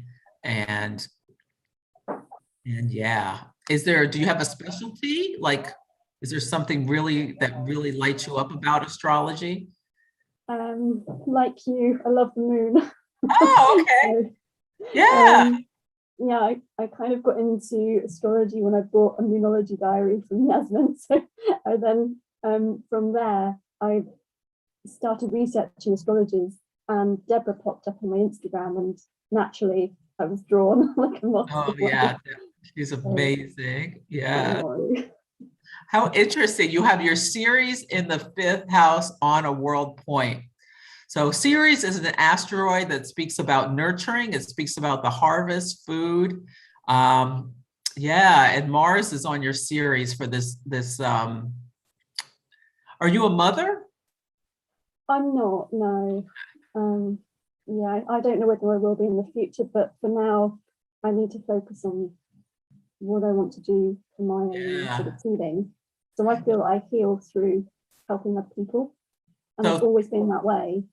Yeah, think about how what you share helps nurture people. And so I think the moon speaks, yeah, show up every day or like once a week, and you can talk about the moon phase of that week and what it means, or give people practical suggestions. And whenever you post, there should be a call to action. And sometimes I don't do this, but like what action do you want people to Be take? brave, show up live, calls to action. Okay, Yeah. thank you, Celeste, that's amazing. Yeah, you're very welcome, Emily. I hope that helps. Okay. So, and then email me. I can send you the link to Sneak and some information. So Sonia. Hello, can you hear me? Yes, I can. How are you? Okay. I hope you don't mind. I don't want to put the video on. That's fine. What is okay? October the 1st, 1974. 7:15 a.m. That's in Switzerland. So it's let me just spell the location. It's Monthey in Switzerland. Okay. Let's see, Sonia. Thank you. Okay. So you have a 12th house sun. I completely understand why you don't want to put on your video. Sun in the 12th, moon and Sun in Libra, moon in Aries. So you were born right near a full moon. Yeah, I know. Yeah, and a Libra rising. Yeah. Double Libra, yes. Yeah, and you have, oh, look at this Libra stellium. It's just a real concentration of that energy. Yeah, and your midheaven is in Cancer. We've had a lot of midheavens with Saturn right there. Very interesting. Okay, let's see. See if there's anything else that just jumps right out at me. Okay, let's do.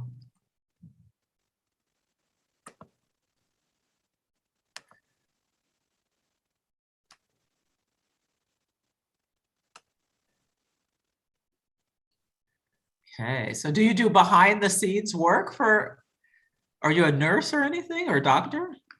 No, I was a teacher. Teacher. I say was because I'm changing careers, but I don't know what to do next. This is the year people are just, did you quit your job this year? For the time being, I'm on sick leave. Okay. But I've made my decision not to go back. Yeah. Yeah, so this new moon is in your 10th house. So it's a really call for you to think about what you want to do next, what your next steps are going to be. The Saturn Uranus square, there's a lot of internal stuff. Saturn in your 4th house of home, family roots, the most private self, releasing restrictions around that. And Uranus making changes psychologically, like changes in your psychological processes. Definitely, yeah. Yeah. I can feel that, yeah. Yep. Yeah. So, and you also had what's called a nodal return this year, where it's an opposite nodal return, where the north node comes to your south node. And what this does is it brings people and it brings experiences and things into your life to reflect, to see things from a different perspective. It's very karmic. So that may have happened in your life this year. And yeah, I felt that too, yes. Yeah.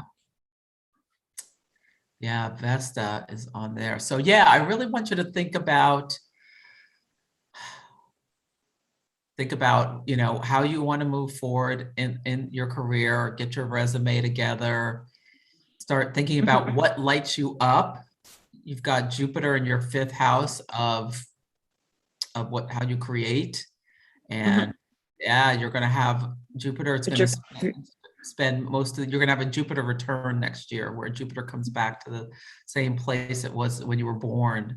So there could be a lot of positive things coming in creatively next year. And then, yeah, think about taking action for your hopes and dreams, or networking with groups, maybe join a group or something.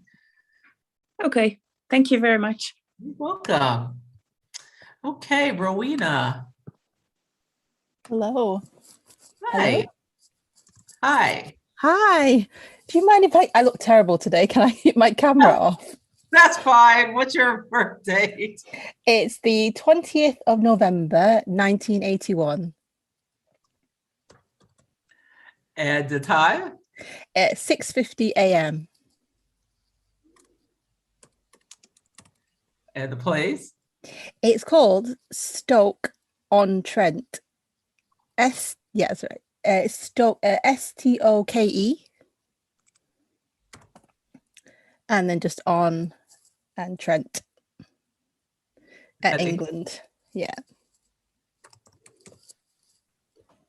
Okay. I love all these international audits. Look at your chart. Oh, wow. Oh, is that good or bad? It's you have what's called a I'm drawing a blank. Let me. It's called a it's a bundle. But so the thing that jumped out at me, so you've got almost everything on the left side. So that means there's a lot in your life is about how you've taken action. Like you bring your actions bring things into your life. Yeah. As opposed to like a lot of fated things happening. Oh, okay. See, this is like a handle. This Chiron, the wounded healer, is like a handle that it's really important when things interact with Chiron. It like sets off all these aspects in your chart. Yeah. So your relationship is also very key. I mean, it's key to everyone, or the relationships you have in your chart, but like there's just this real, like so many aspects to it. The nicest one, Chiron trine your moon, moon trine Chiron, and you have Virgo. Do you do something like tactile where there's just earthiness, healer quality about? Well, what I do now, I'm a stay-at-home mom, but I'm also a YouTuber. But with my YouTube channel, it's kids stuff, so it's exactly that. It's crafting. It's a crafting channel. Ah, perfect. Virgo midheaven. Yeah. I love that. I love that. Love that.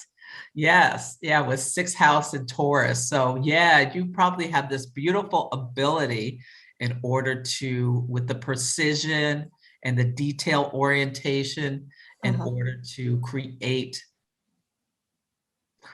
things. And with with this new moon,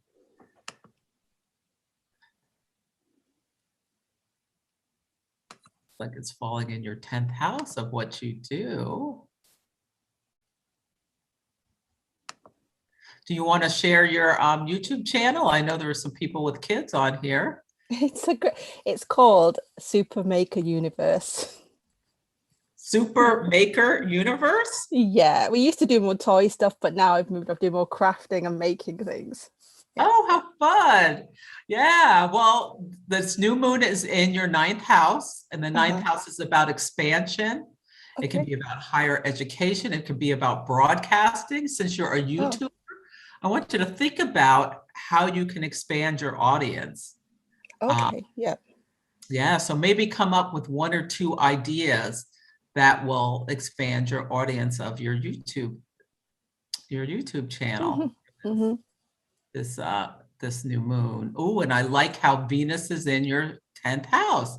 So it could bring some money, more money to you. Okay, good. Maybe even do some advertising or something. Yeah. Yeah. Okay.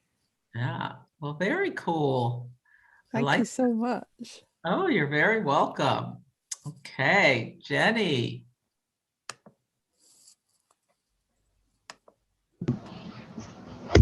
I'm here. Okay. Hi, Jenny.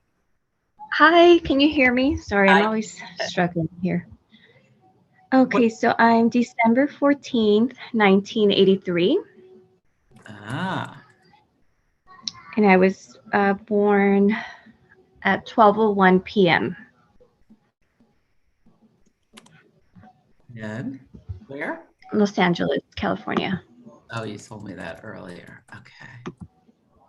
So that you had an eclipse on your sun in December. Wow. Oh, look at this, right at your midheaven. Has this been like a big year for your career or learning or education or something? I think mostly learning. Not so much my career, but definitely learning. Yeah, you have a stellium in your 9th house of expansion. It speaks to higher education. It speaks to it speaks to your growth. And you have Jupiter like right next to your sun. So you were born under a lucky star. Have you felt lucky in your life? You know what? Yes. I don't feel like I have, not that I have bad luck or great luck, but I just never feel like I'm unprotected, if that makes sense. Totally. Jupiter, Sagittarius is ruled by Jupiter, and you have Jupiter at home in Sagittarius. So yeah, this is optimism, this well of optimism within you. And a sense of protection. That's beautiful. Let's see. What do you do for work? I actually just do clerical work for a hospital. Oh, okay. But I went to school and I have a degree in education that I haven't used. Is it because you don't want to, or? I just think life took me a different path and I don't even know how to get back into it. I feel really secure where I am now, so it's really hard to move from that space. With all that Sagittarius energy, there's also a quality of risk-taking there. So, I mean, if you're happy where you are, then just keep doing what you want. But this energy is in, this new moon is in your 6th house of daily life. And so it can also be about your day job. So, you know, if you're happy with it, that's great. But you may want to think about, you know, do you have a pet? I don't. Do you have any interest in a pet? To be honest, no. Oh, no. Okay, that's fine. The 6th house also really small pets. But yeah, so this is just about your daily life, are there new things you want to bring in your daily life to bring you more joy? You could think about that for this new moon. Okay. Are there any habits you want to discard? You can do that as well. And yeah, Leo's also about romance. Are you in a relationship?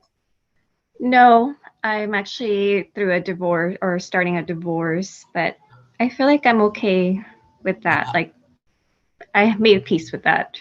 Okay, that can be about that activation of the. When did you start the divorce? Was it around last December or last? It ended last year in January. Yep.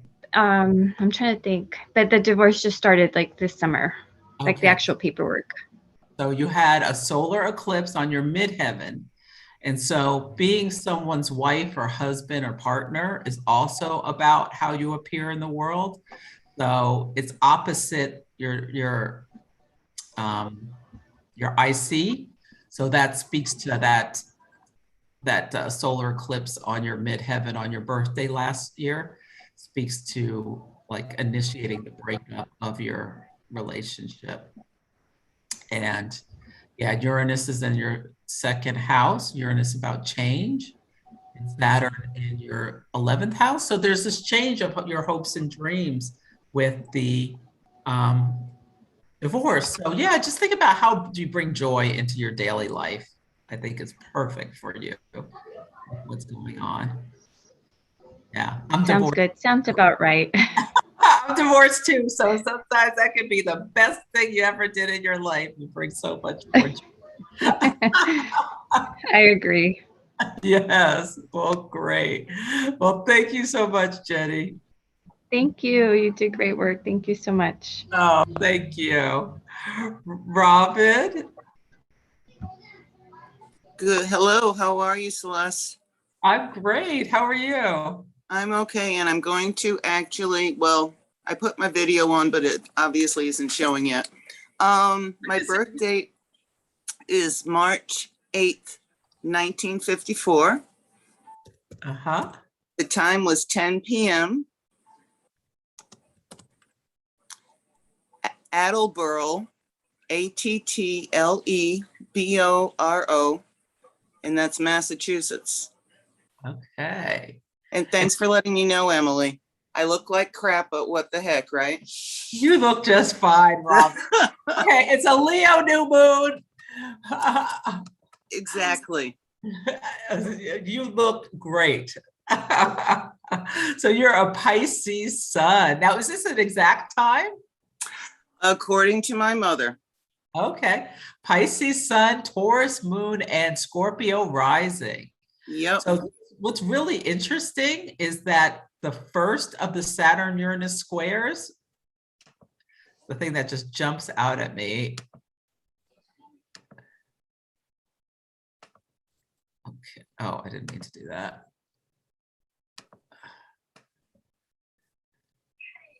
The first one, Saturn was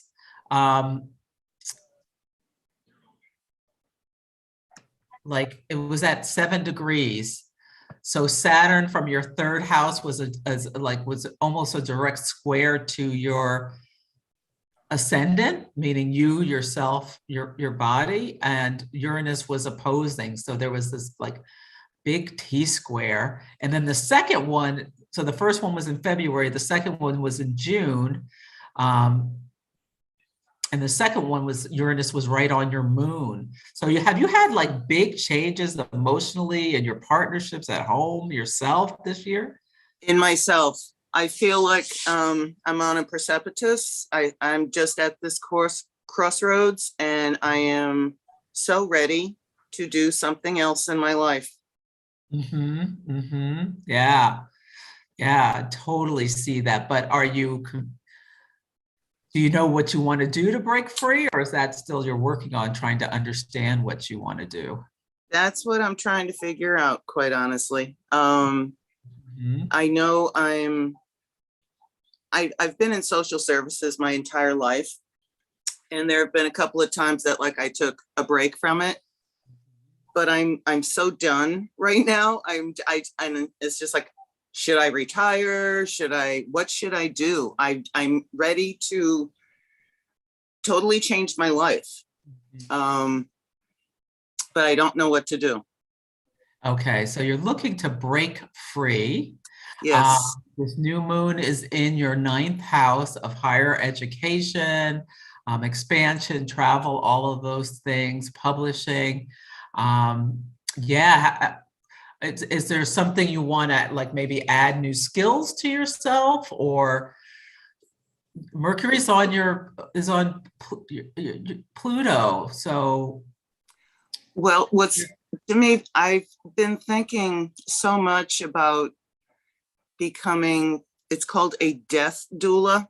Oh my God, I love it. I love it with that Scorpio rising. And part of it is my partner of 15 years actually died almost 2 years ago, and he had dementia. So it was a very long journey. But I actually feel that I could really help families through the death process of just trying to do it peacefully, to do it mindfully, to do it lovingly, and basically just sitting with it, because it's not like you can do anything, but you can just, it's like you have to embrace it. It's that shadow side. You have to embrace this. Yeah, well, you have a Scorpio rising, which means you're uncomfortable with that death and resurrection, that crossing over. You have a Taurus moon, which gives you this like groundedness to your emotional body, and that you can, I think you could be very good at giving people comfort. You have Pluto at your top of your chart. Pluto rules your ascendant, and it like for work, doing something that has to do with death. You have this asteroid Pallas Athena right next to it. So strategically, you can help people with strategies to walk through that death process. I talked about that Yod to Mercury. So it's exactly on your Pluto. So right now, natal, the transiting Pluto and Neptune are making a Yod to your Pluto and Mercury there. So I really want you this weekend to do maybe some kind of planning on like what you think your death business would be like, what you want to accomplish. Like, just be present for visionary thinking with this energy, for how you can expand in your life. It's so close to your midheaven. So I think this new moon is a real call to change your career. So you start now. By next May 8th of 2022 is when that first quarter moon will be.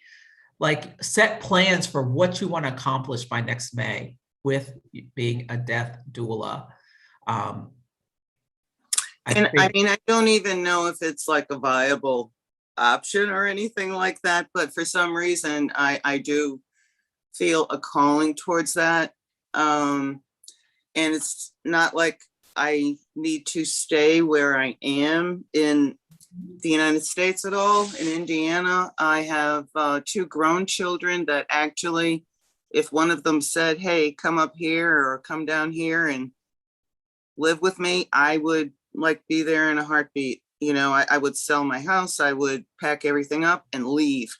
That's how I've been feeling for, you know, a while, where it's just like, I'm ready. I'm so ready for whatever the universe is gonna bring, you know? Yeah, well, yeah, you've got a lot of fixed energy in your chart. It may take you till December, that last hit of Saturn Uranus square, to pull the trigger.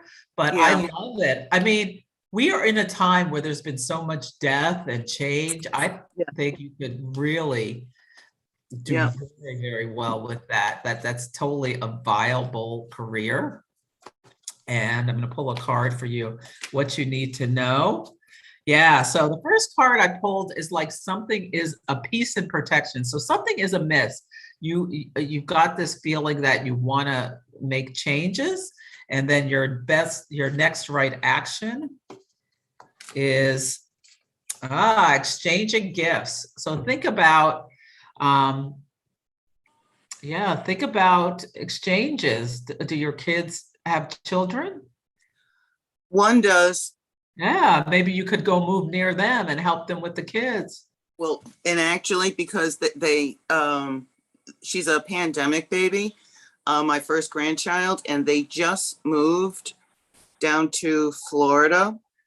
And I mean, literally like 2 weeks ago. And I actually said, hey, don't forget, if you need someone, I would be more than happy to watch her while both of you work, you know. Perfect. Yeah.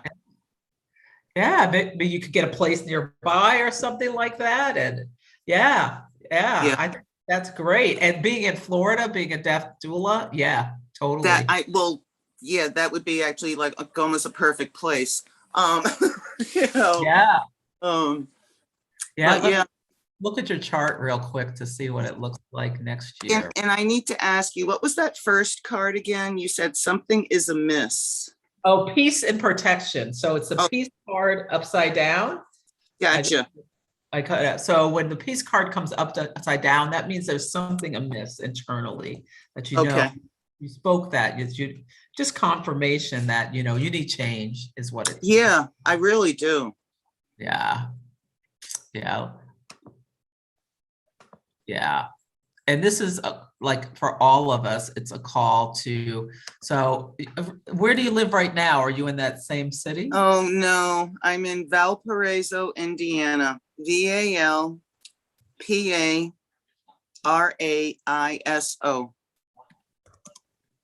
Okay. So this is assuming if you stay there. Holy moly. Look at all of this up here. Everything's at the top of your chart. So you're very outward facing in the world next year. And your sun is in the 11th house of hopes and dreams and other people's children. Very interesting, between Neptune and Jupiter. So I really want you to think about how you're going to, what your hopes and dreams are. There's all this Aquarian energy, which is also about hopes and dreams. Mm-hmm. Making some changes. Uranus in your 12th house, like cutting the chains of the self-conscious that are back. Interesting. Emotionally fulfill your destiny this is just my intuitive hits. It's also very interesting that there's all that Aquarian energy, because actually my oldest son with the child is an Aquarian. Yeah. And his wife is a Capricorn and the baby is a Taurus. And my younger son, who actually is in Canada, is Aries. And he is so Aries personified. Always has been, but no, this is very, very interesting. Thank you so much. Yeah, look up your grandchild's chart. See how close it is to 21 Taurus. There's interesting. Okay. There's yeah, I like that. Okay, cool. Thank you, Celeste, so much. I really do appreciate this. Oh, you're very welcome. My pleasure. Okay, so Stacy. Hi. Hi. My date of birth is the 14th of November, 1966. Okay, where are you? What time? I'm sorry. About 8 o'clock in the evening. And I was born in Chesterfield. And that's in the UK. England, yeah. All right, so and it was November 14th, 1966. Yes. Yeah. So you're not sure of your birth time. You think it's approximate. Is it pretty close? Yeah, it's not on my date of birth, on my birth certificate, but I asked my mom and she couldn't remember exactly, but she thought it was about 8 o'clock at night. Okay. Are you a very creative person? I'm not hugely creative, no. Ah, are you a teacher? No, I work as a counselor. I counsel children and university students. Ah, well, you got, if this is right, you have 4 planets in your 5th house of children. So maybe it's the right time. And a Pisces midheaven, that could be close. Do you get like just sudden insights or downloads or things like that intuitively?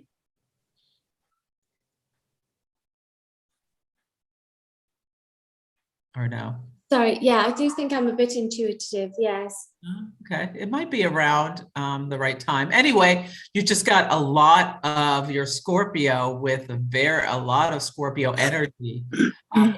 Can you like tell us someone's lying to you like right away? I think I'm quite good. Yeah, I think I'm quite good at telling somebody's lying. Yeah, that's like a researching mind, like deeply penetrating, like you can see underneath the surface of what people are saying. I would imagine you're a very good counselor. Yeah. Really helpful to people. Thank Yeah. you. And the moon in the moon in Sagittarius, you probably get right to the point. Yeah, I do tend to get right to the point. What you see is what you get. Yeah. Yeah. Like could get really blunt talking. That's a really nice combination. I like that. So this new moon is, if it's the right time, is in your 2nd house of values, of how you bring resources to yourself. Yeah. So there could be things like, are you happy with your job? Do you want to expand in any way, or?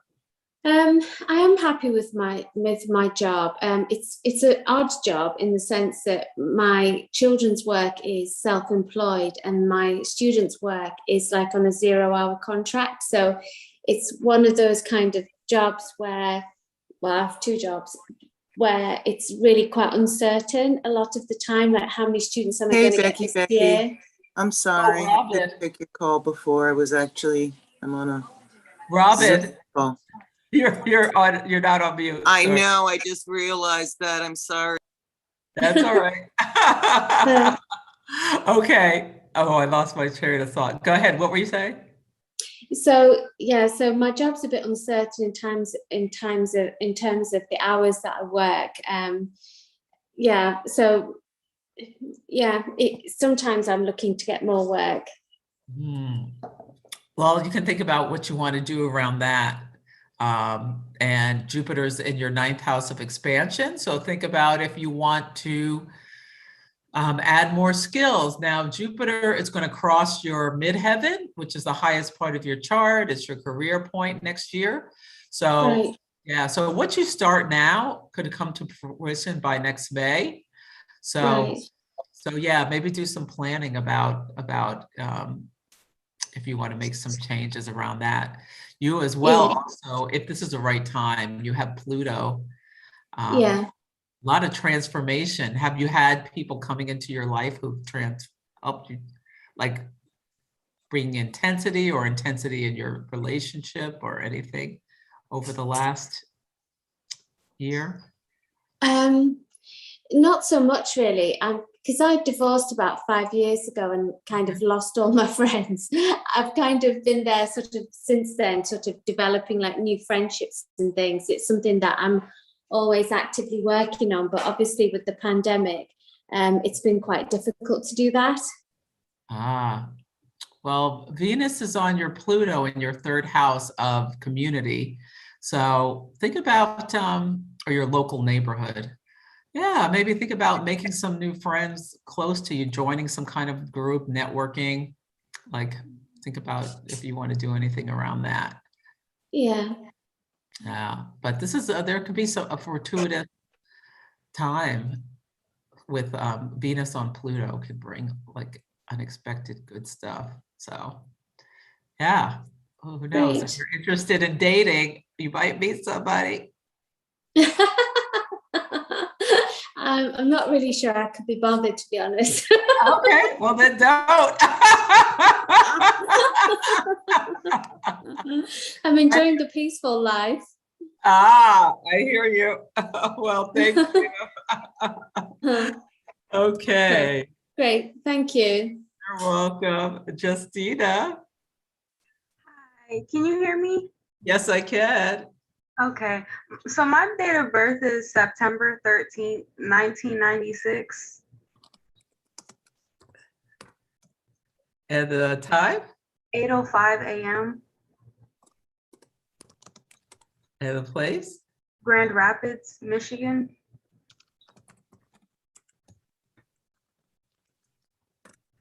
Okay, let's look here. And okay, so you are a Virgo sun and moon, born at the new moon, and a Virgo rising. So you are a triple Virgo. Yes. Oh, wow, with Mercury here too. And yeah, okay. And you have Gemini midheaven. So you have a lot of, like, Mercury rules your chart. There is so much mental energy.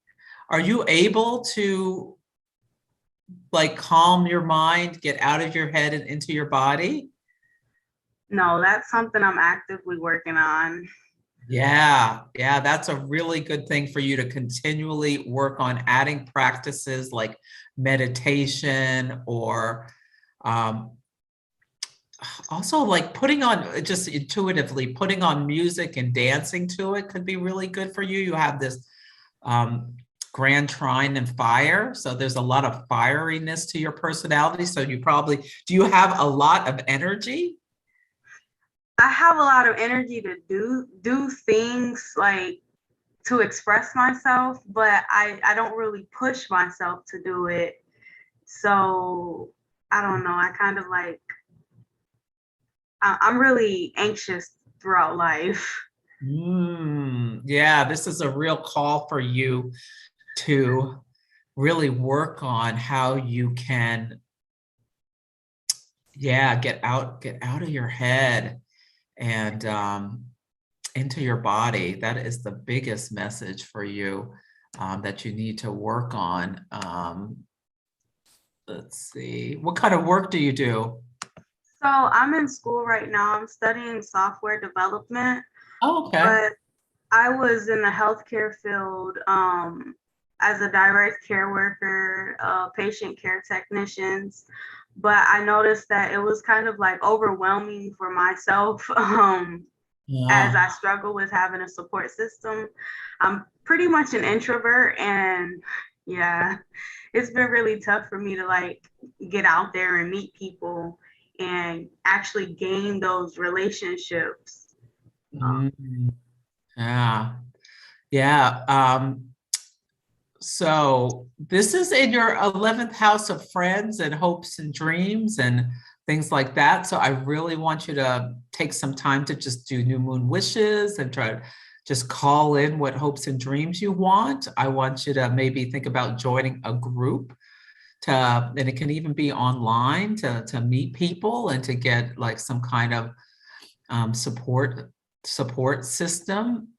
Do you have a lot of friends, or? I do not know. Yeah, you've got your sun and moon in your 12th house, so they're kind of like hidden with all this Virgo energy. But Venus is on your sun today, so I really want you to what are your hobbies? So I'm into like tarot cards, oracle cards. I try to meditate. I am a part of an online community, but I haven't used it to like the best of my advantages as of yet, because I'm still struggling on like opening up, and I'm surprised that I'm actually doing this right now. So yeah. So everything that you're saying is really spot on. Yeah, I want you to get more active in that community, because I think it would be really helpful for you to extend yourself and expand yourself. The North Node is in your 9th house of, it's like higher education. You're in school and learning, but just expansion in general. I'm going to pull a card for you for something for you just to think about. Yeah, and like manifesting courage. So the card I pulled is a change in the wind and protection. So this to me speaks to like sometimes bad things happen, but that you don't want to let it define your whole life. So if you can think about, disappointments and things that have had in your life, how you can, work to move past them. And think about like the Uranus card, doing things differently. And just know that you are between worlds. So you're like in this transition phase, and that's okay. And that there's no need to rush forward with things. But yeah, I do really want you to work on building community with a group, the group you're involved with. And just really call in what you want in your life. Do a lot of new moon wishes. Are you single? No, I'm actually married, but it's been rocky. Yeah. So what you're telling me is basically, making me think more into ways that I can better help myself. Yeah. Yeah. And you have Juno on the South Node natally, and we're having that now in the sky in your 3rd house of, and this is about the mind as well. So in your partnership and think about how you can make, I don't know your situation, but if there's things you can do to,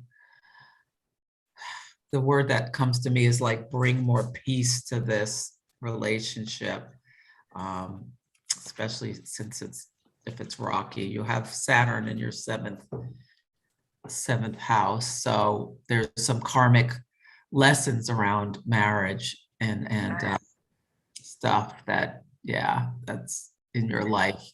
But yeah, just throw it out in the universe, your hopes and dreams. Like just put it out there. Don't hold yourself back. Just and set an alarm for the time of the new moon and just like try to check like get into that Lion's Gate energy and manifest what you want to bring forward in your life. Okay, thank you so much. You're welcome. Okay, Jack. Hello. Hi, Jack. Hi. Yeah, so I was born on the 8th of July 2000. July 8th, 2000. Yeah. And what time? I was born at 3:33 a.m. And where?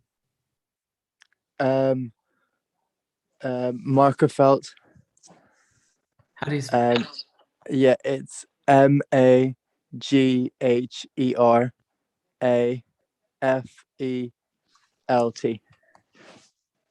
Is that England?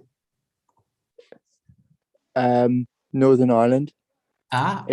It's part of the UK. So. Northern Ireland. Northern Ireland. Okay.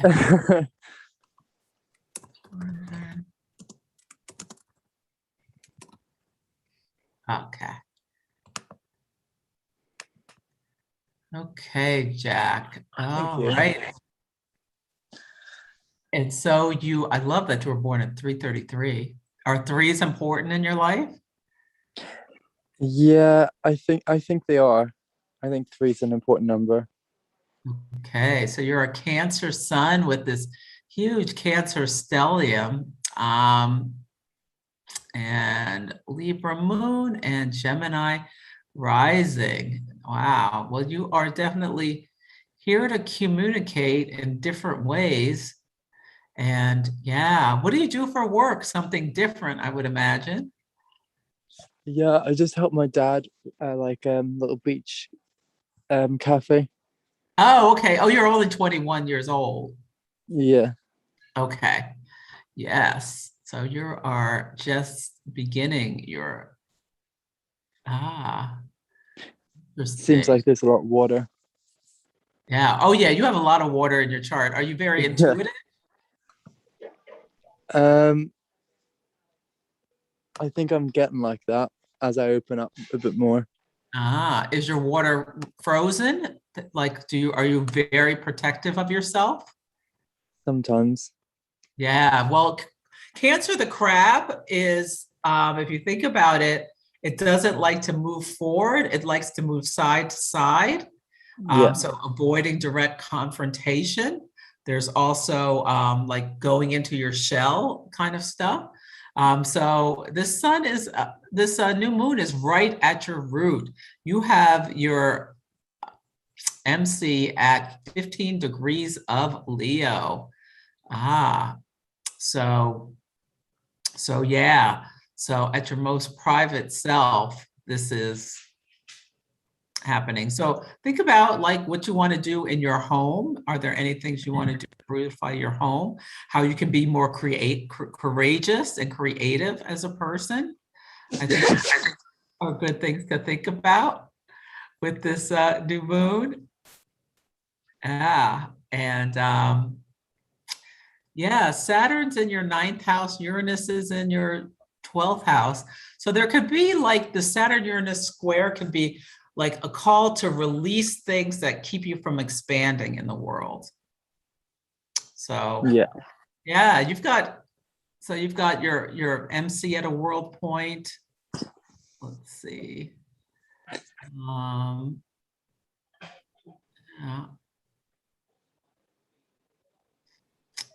Yeah, think about the collective. What you want to do with the collective. With that. And yeah, do you do any writing or anything? I try to jot down like stuff in a journal. Yeah, I want you to do a little more journaling. Yeah, maybe journal more. You might want to get like a deck of oracle cards or tarot cards. Yeah. That would be something you really enjoy. I was going to ask, what do you think about the Libra moon? So the Libra moon in your 5th house. So think about your relationships. Do you feel like you need to save the people you date or partner with? Yeah. Yeah. So think about how you can work on being less people pleasing or like trying to save someone or think about how you can get your needs met. Are you in a relationship now? No. Okay. Not at the moment. Yeah, just think about that. So for your next relationship, think about not being so maybe sacrificing for the other. I think would be something that's good for you to think about. And I pulled the card Unfinished Symphony for you. So I don't know, maybe that, think about, is there anything unfinished that you'd want to work on around creating something or dealing emotionally with a relationship that you've had in the past? Yeah. Usually when I get cards, they always come up about a day after. Okay, well, think about think tomorrow about what it always happens. What's unfinished? What's unfinished? Okay, so I hope that helps. Did I get Thank you so much. Oh, you're welcome. I think I got everyone who had their hand up. I probably have energy for a couple more. Did anyone else want to? Kathleen, did you want me to do I your? wasn't sure. This is my first time here, so I wasn't sure what the process was. If we just like message you, or I wasn't sure. Well, you know what? I didn't set Okay, I was like, do we just say, or like, how does it work? I was like, I don't normally know. It just kind of went with the flow. We're just Yeah, no, that's fine. Yeah, no. just going with the Interesting flow. looking at everyone's stuff, and I love your work on Instagram, and like people have said like you and Colin's talks have been amazing, but yeah, just your post and like just all your content I just really love. So Oh, thank you so much. What's your birth date? so it's March 23rd, 1994, and 7:35 a.m.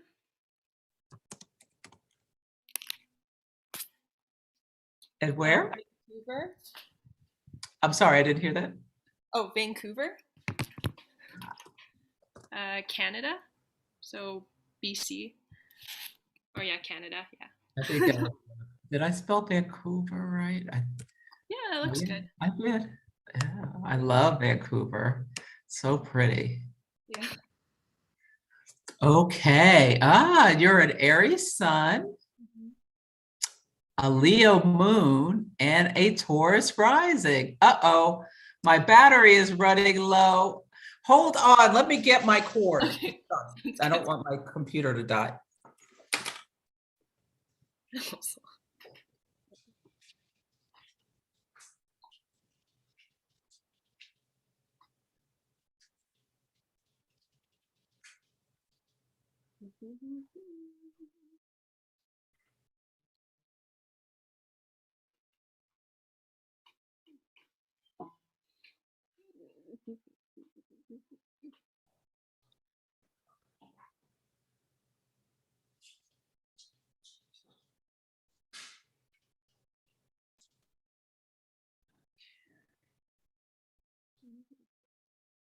Okay, sorry about that. Let me just plug in. Oh, no worries at all.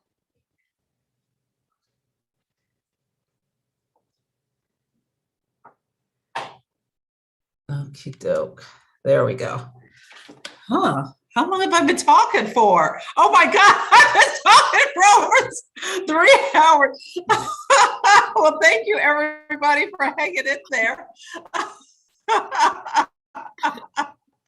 Anyway, okay, the first thing that jumps out at me is like Uranus is on your ascendant, opposite your Jupiter, and the second Saturn-Uranus square on June 14th was a direct hit with Saturn in your, looks like it was in your 11th house. So did anything like big happen this year?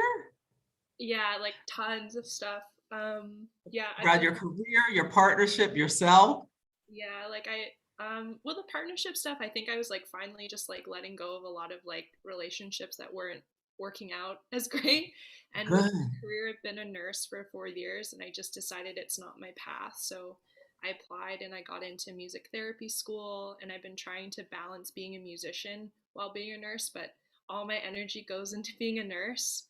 So I don't have a lot back for like myself and like my family and things like that. So yeah, and then I injured myself like a couple weeks ago at my job. So I was going to do part-time nursing and go to school, but now I'm just gonna give music and school my full attention, and see where that goes. Yeah, I love this. So you have Leo rules your 5th house of creativity, and you've got Chiron, the wounded healer, in your 5th house. So being music therapy really speaks to me, and all this Pisces energy speaks to me about being a musician. You have Uranus in your 10th house, having some disillusionment with being a nurse and wanting to make a change in your career. Yeah, and Jupiter in Scorpio, being able to like enjoy and going into like going really deeper for the healing really speaks to me as well. So I like this. Yeah, I love that music therapy. Oh, and you're an Aries. Yeah. Yeah, so that could help with,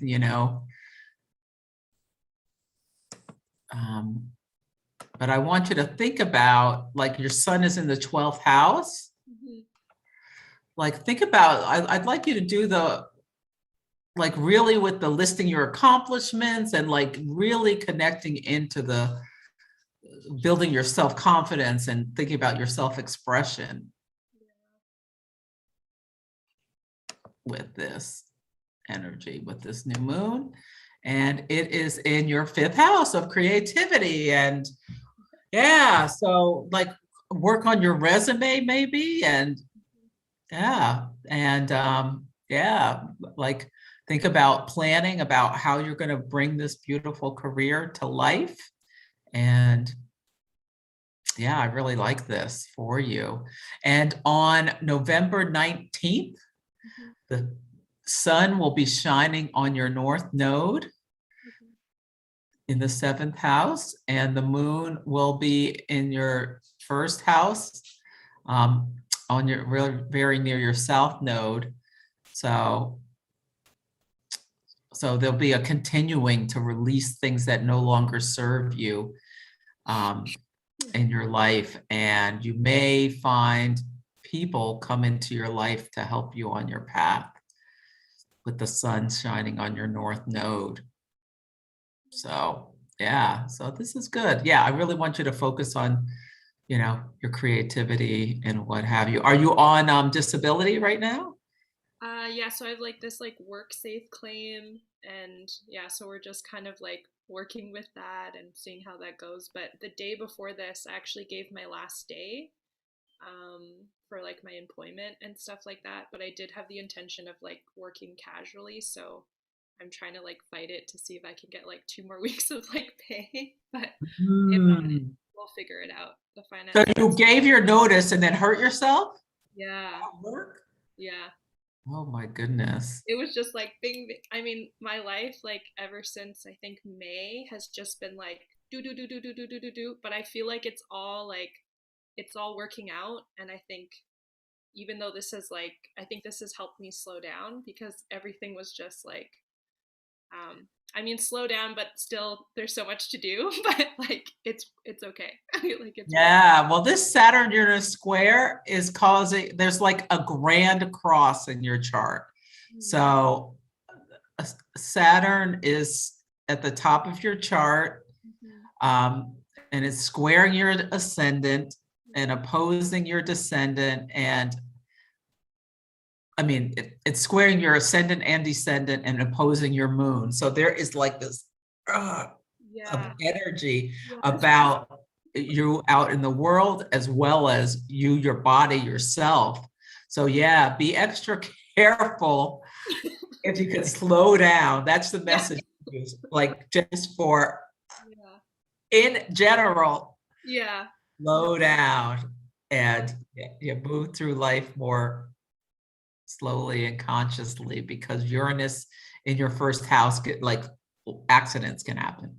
Okay, that's good to know. Yeah. Yeah, okay. Every time I rush, there's an accident. So yeah, that's your message. Put it on your your mirror or whatever. So slow down. Okay, Teresa. Thank you. Thank you so much. Are you okay to do it? It's been a long time. Yeah, I can do it. Okay, thank you. I'm a big fan as well. I just want to say I love your Instagram. Oh, thank you. Thank you so much. Thank you. What is your birth date? So it's 13 March 1987. Okay. Time is 8:40 p.m. Now the town, can I spell it for you? Yes. It's BRUNE. TAL,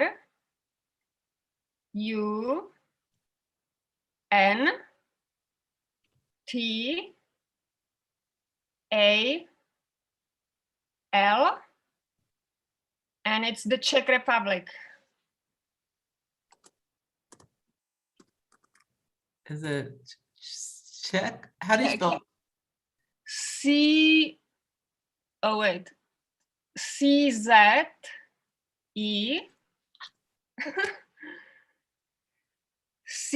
CZECH. Okay. I should know how to spell that, but I couldn't think about it. I couldn't. I was not coming. I don't know how to spell that. So March 13, 87. Okay. Let's see. So you are a Sun in Pisces with a moon in Virgo and a Libra rising. So you were born just before a new moon. I mean, a full moon, apologies. So you were born in the gibbous phase of the moon and you have a Libra rising. So you're really here to partner with others. So is a lot of your life around about the other? Yeah, I guess I worked in a hospitality my whole life. Like receptions and then like restaurants. So I was the server. Yeah, and you have a I'm starting a business now. So I'm like, I don't want to work for other people anymore. Good. Yeah, you've got Aries on the 6th house of daily life. So this speaks to you and your north nodes here. And then you have a Leo rising. Venus rules your chart from the 4th house. Yeah. So what kind of business are you starting? So I'm selling clothes, but like secondhand clothes, like reselling vintage. Venus. Fashion. Yeah, well, so yeah, I love fashion. I love fashion. Yeah. But so many problems as well with the textile industry. So I want to kind of like tell people the story why they should buy secondhand instead of new clothes. Yeah. Where's your Mercury? Your Mercury is in Aquarius at 29 degrees of Aquarius. So yeah, like you could craft that's exalted and it's stationary. So you could craft a really unique story that helps people understand why they should be sustainable. You can connect it with the collective and about, you know, climate change and the world, like, you know, crafted as you're doing something good for the world and everything by buying secondhand. And you could have like really cool advertising and stuff like that's really just stands out. And yeah, it's really unique. I'm really excited because I think I'm somehow creative, but I'm also really scared. You know, like as you were saying on the live with Colin, they're like, what if I end up homeless? You know, something is like on my mind, and like something my mom even tells me. She's like, if you don't go to the office and you are not on the payroll, you will end up homeless. And I'm like, no. Oh, no. Yeah, you've got Neptune on your sun. Neptune is the ultimate manifester. So I really like you being creative right now. Now, can you start this business while still getting a paycheck? So give you some time to, my computer's doing something weird. No, but I'm starting now and I'm like selling slowly and I'm like building it up. Yeah. I have like savings, which are like getting low, but like I'll make it. I think I'll make it. Yes. Yeah. I love that for you. And the new moon is in your 10th house. So like really think about what you're doing. And do you want to partner with someone in this? You've got Saturn on. I'm not at the moment, but I would like to do some like collaboration, like styling, you know, like my dream is that like Vogue will call me and they'll be like, we want your clothes and come to style for the shoot, you know, kind of things. Or like styling for movies or something like that. Well, do you do a lot on Instagram? I don't do a lot, but I'm getting there. I need the discipline, you know, like I'm really surprised by the Virgo because I'm like so unorganized and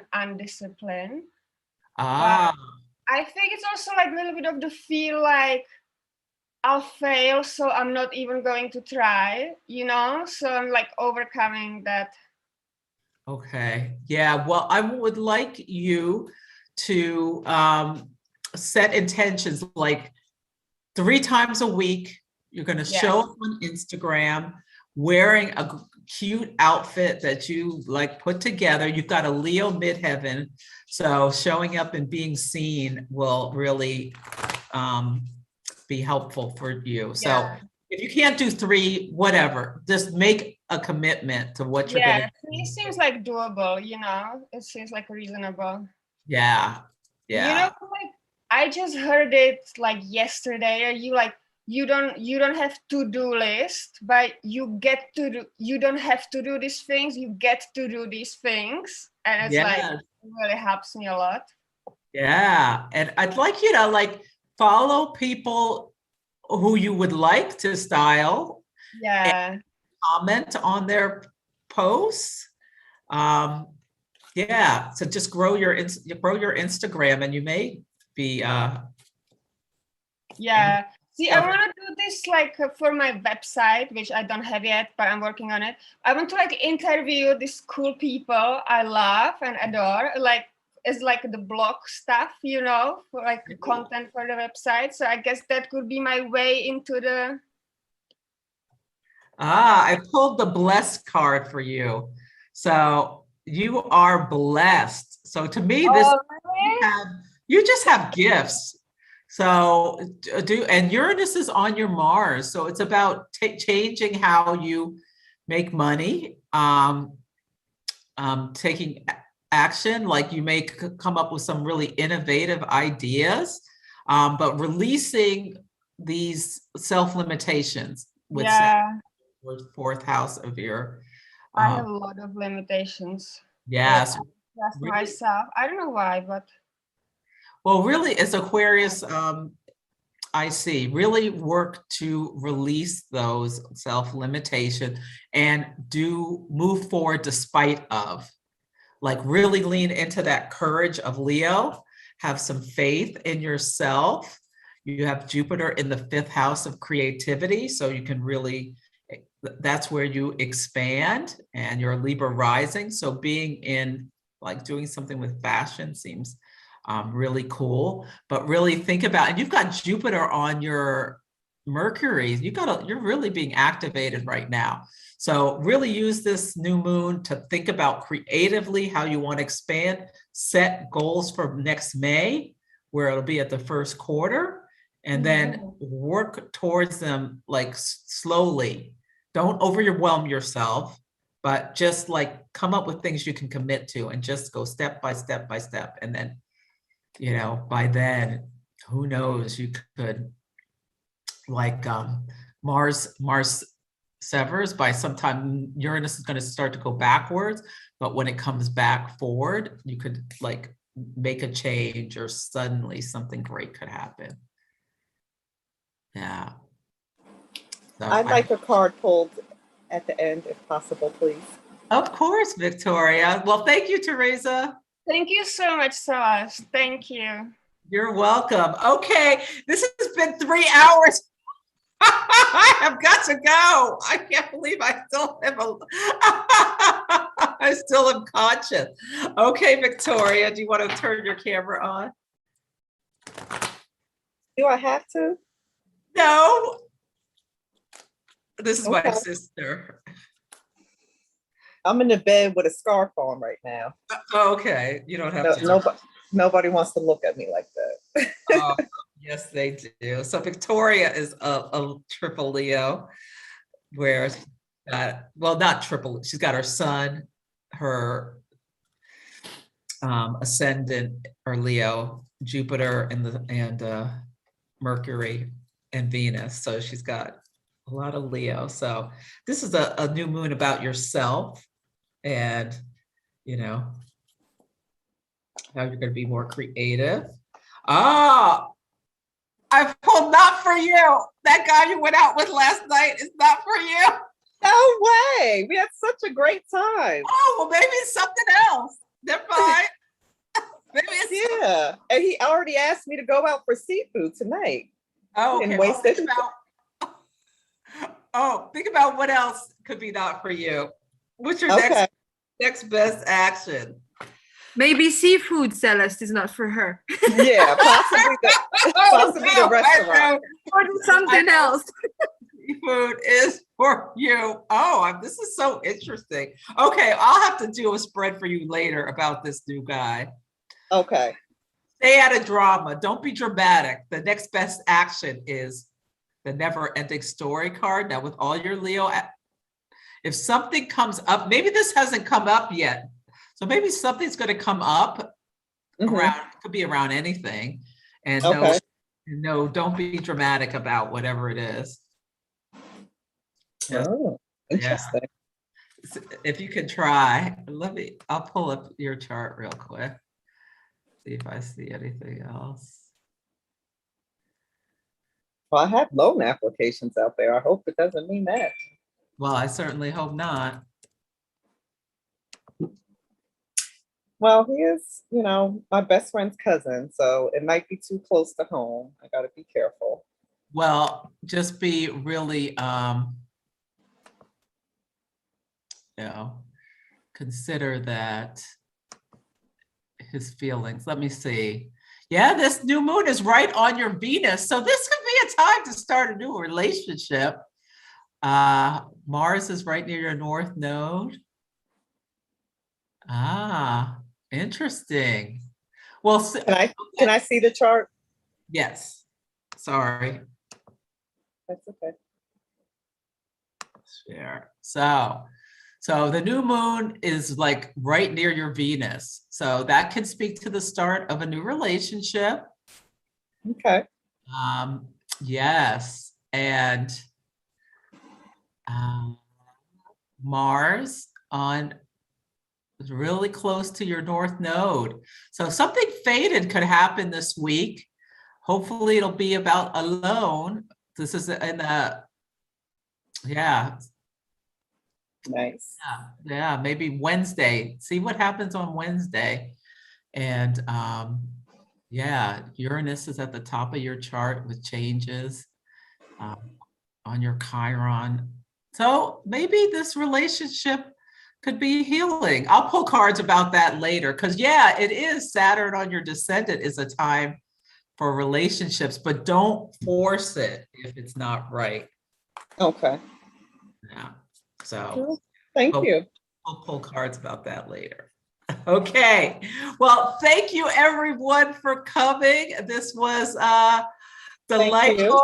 I guess it's good for me to do these things in the morning because I had so much energy. I didn't realize I'd been talking for so long. But have a great week. My assistant will send out the recording, but it's already on YouTube, so you can go look at it there. And you'll get a copy of the slides, but she'll probably send that out Monday or maybe even Tuesday, but you'll get those. But make sure you set intentions tomorrow. You can go to my website for the guide. And take care, everyone. And have a wonderful Thank you so much. day. Oh, you're welcome. Thank you for staying so long. I'll read the comments. It's about dinner time here now. Okay. Bye, everyone.